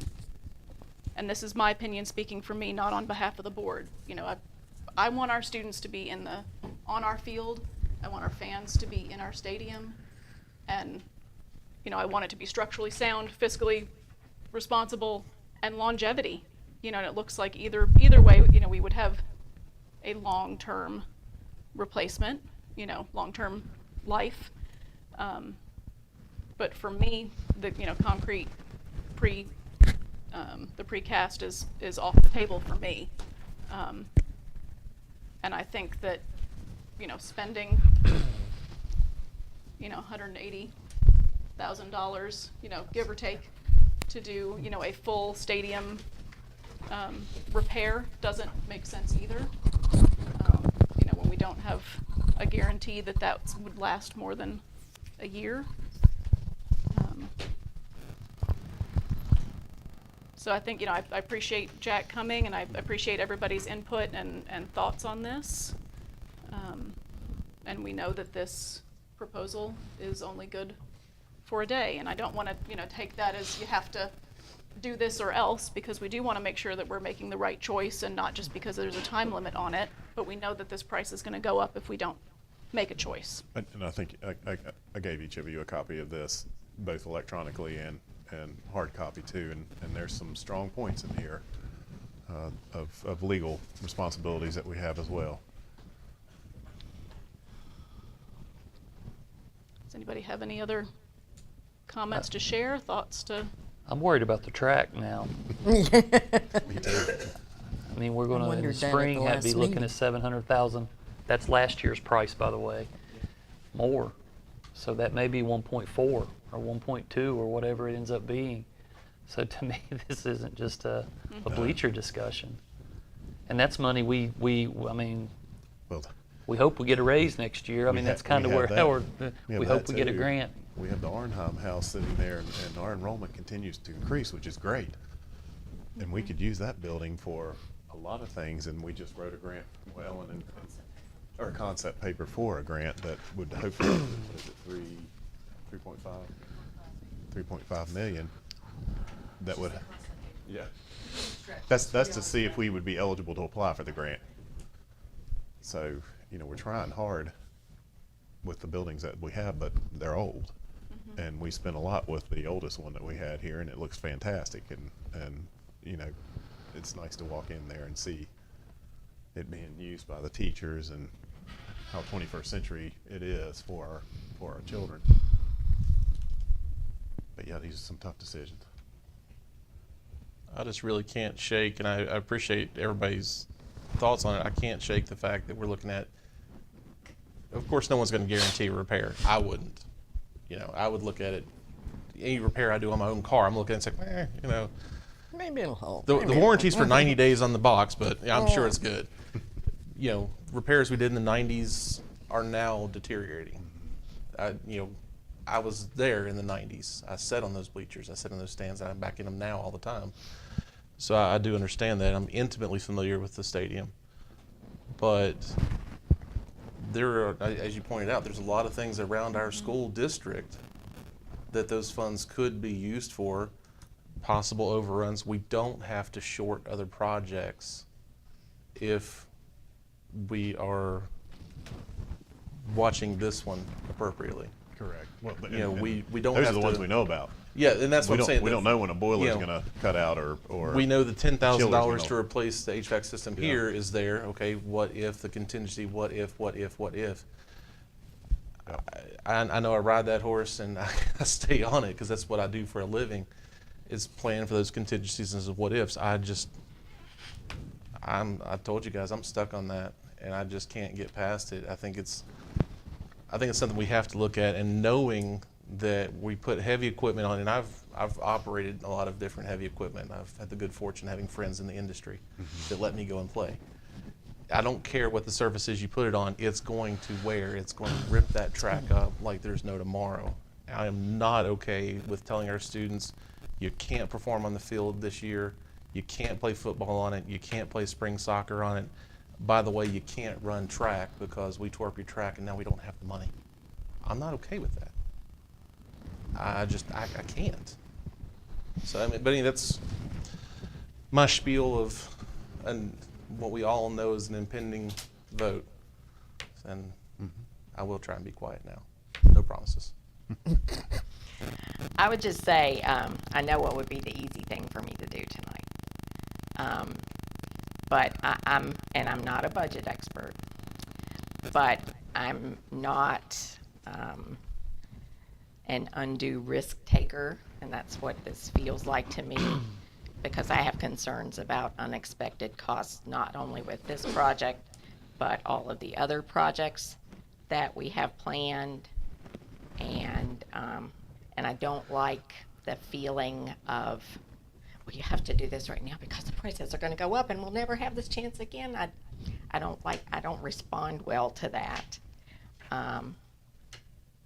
That's where I am. We've heard people say, think about the students. Think about the students. And it's not just the football players. And it's not just the track runners that this will impact. It will impact our whole student body, in that we need funds to be able to provide for all of them. And how do I take my food budget and feed 10 people?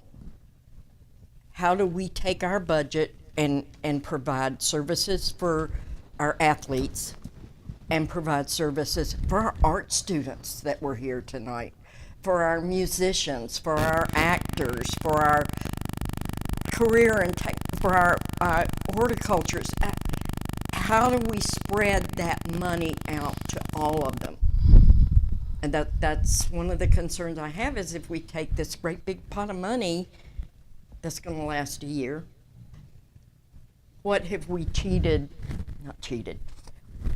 what have we not been able to provide to another group of students that needed it? What are we sacrificing? Yeah, who are we sacrificing? I don't understand what you're saying. Yeah, I need some clarification. Do you mean by doing the patching? No, I just mean in selecting what we're going to do and how much it's going to cost. how do we figure out a way that we don't run ourselves into that well, that water draining out, that we've still got water in the well to provide things that might come up?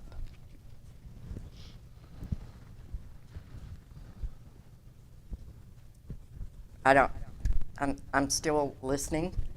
I mean, but numbers are really astounding to me.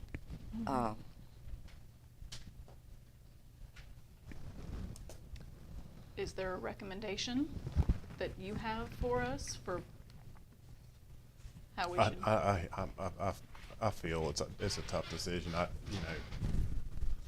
And I think with what we've been given legally, with what we've heard from our architect who has been with us since, I don't know, you've been with us a long time, Jack. Well, Thompson and Litton has been with us a long time too. I think you look at the facility that we have right over across the way there that turned out really well on a, $16 million school. With what we got there is a heck of a bargain. I just don't know if we go another route. I'm really worried, like you all are, how are we going to pay for everything else? And if we wait, what type of legal ramifications do we have? And also, more importantly, if we wait, what's the price going to be? I mean, we do have, Carrie and I feel pretty confident with the money right now, as long as we don't. 800,000 is low. That's the lowest we've been in our capital reserve funds. But we've also been very good with stewards of our money this year. And our operating fund is probably as high as it's been at this time in the past too. But we don't know what to expect from the calc tool error. We don't know really right now. We were going to have something for you for the budget tonight too, but we don't know what the House and the Governor and the Senate's, what the choice is going to be there. So, I think Grandstand, I don't think it's my place to make a recommendation. I think Grandstand Design is a company who has come in here and provided us a really good option. I'll just say that. Okay. But I understand the other side too. And I don't know if we'll get that option again. That's in talking with Chris. He said probably, the price is probably going to, and he's a company that's willing to work with us, willing to be flexible on what willing to phase it out. And in my experience, at least as superintendent with these projects, you don't get that without a charge. But again, I understand the other side too.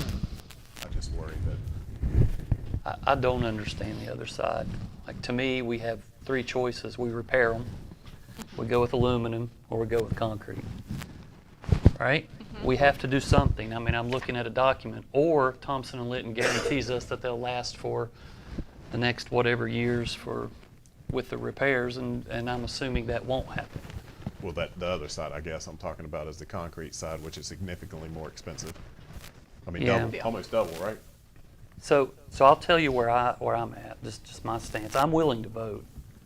I feel like I've got enough to make my decision, but I will say what I'm not willing to hear a month or two from now. We're going to sacrifice science rooms because we paid so much for the stadium. We're going to sacrifice locker rooms because we paid so much for the stadium. I'm not willing to go down that road of every project. We kind of blame it on the stadium. Because I'm willing to go with the cheapest tier. I mean, I'll make my stance, and that's how I'll vote. But I also want to make sure the science rooms are protected. I want to make sure the locker rooms. I don't want our instructional program to suffer because of a football stadium. Right. And I'm not saying that's out there. I wouldn't disagree with you at all. Yeah, but I want to be clear from my stance. I'm a sports guy, but I'm also a school board member, and our main thing is safety and a strong instructional program. Those should be our two main things all the time. And sports bleeds into that. I get it. But even this week we've got a communication saying we may have to sacrifice furniture. That pierces my heart in a school that needs furniture. And we're talking about a $4 million or $2 million and acting like we have a choice. when we can't buy chairs for our classrooms. Maybe. So, Maybe. but it's out there. Yeah. Which Well, is a few $1,000s, not $2 million. Remember too, there was close to 1.4 million that we cut from the card. We did. I get it, but I'm ready to vote when it's time, but I want to be clear. I don't want this to sound threatening.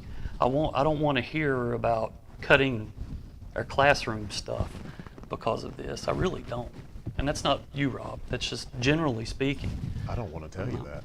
I mean, it was hard enough for me to go to the science teachers and talk to them, and luckily they met and figured out that it wouldn't do a lot of good to cut any of the PO that we were going to send because it wouldn't save a lot of money, and $88,000 for furniture doesn't seem to me a lot of money. I mean, we For 5 classrooms. for 5 classrooms, it really doesn't, and we'll work hard to keep that. I mean, we really will, but to take away some of the foundation of the room and to get it to 21st century learning, and then you can always buy furniture at another time too, but those things, the furniture doesn't seem to be increasing as quickly as this stuff. This kind of thing.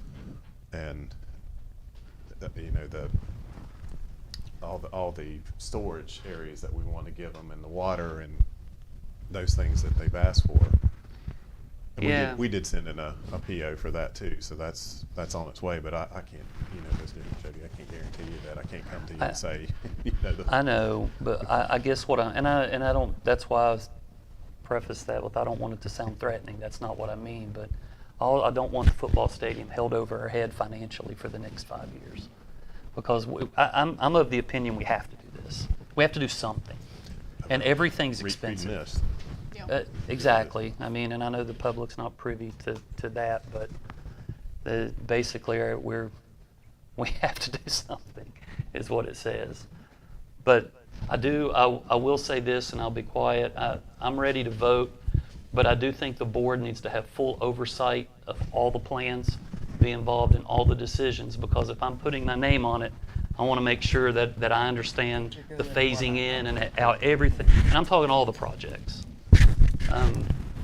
So that's where I'm at. I'll do my best. We'll do our best not to hide anything from you. We're trying. I'm not we're trying- saying we're no. not trying to. I don't mean that. We don't I don't wanna mean do that. We It's will just be- when we'll we try to be talk as transparent as possible. when we talk, and I believe that, but when we talk as a board is here.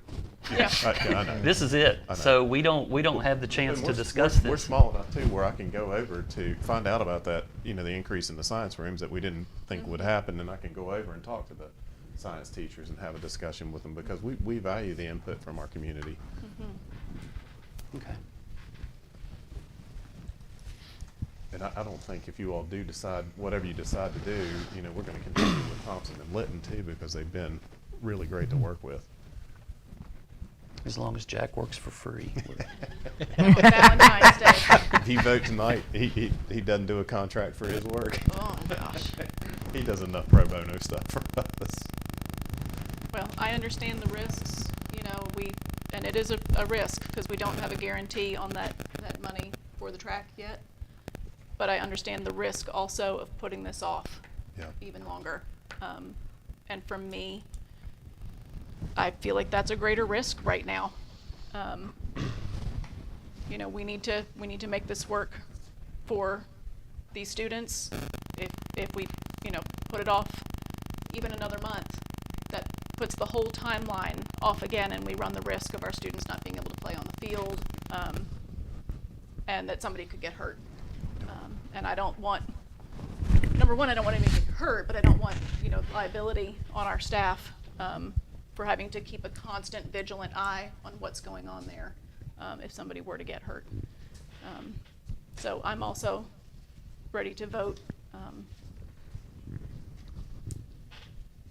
And so I feel confident with that. So we need a motion. So we need a Yep. motion if there's a motion to be had. Does anybody want to make one? I will. What's the name of the company? Grandstand Design, Southern Bleachers. I'll make a motion that we go with Grandstand Design Southern Bleachers proposal for stadium renovation. Okay, I have a motion. Do I have a second?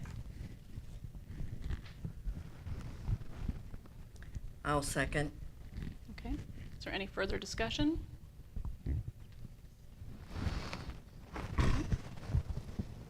Do we need to do a roll call vote? Or should we? Probably. I would do Okay. roll call. Can I have a roll call vote, please, Ms. Long? Ms. Boyd, No. Mr. Calfee, No. Dr. Ray, Yes. Ms. Swing, Yes. Ms. Wright. Yes. Okay, motion passes. I appreciate everybody, and I understand everybody's reservations. So, we've had a lot of community input. We've had a lot of concerns to be addressed, and I thank Jack and our representative from the Bleacher Company to help answer a lot of those questions, and look forward to being involved in the process as we move along. All right, is there anything else that we need to, I don't have any other anything. action? Okay. And we need to move Close into session. closed meeting? Yes, please. Dr. Ray? Under Virginia, this is my favorite part. Read this run-on sentence. Under Virginia Statute 2.2-3711, closed meetings authorized for certain limited purposes. A, public bodies may hold closed meetings only for the following purposes. 1, discussion, consideration, or interviews of prospective candidates for employment, assignment, appointment, promotion, performance, demotion, salaries, disciplining, or resignation of specific public officers, appointees, or employees of any public body, and evaluation of performance of departments or schools, of public institutions of higher education, where such evaluation will necessarily involve discussion of the performance of specific individuals. All right, I have a motion. Do I have a second? Any discussion? All in favor say aye. Aye. All right, we're now in closed session. Thank you all for coming tonight.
everybody back turned on?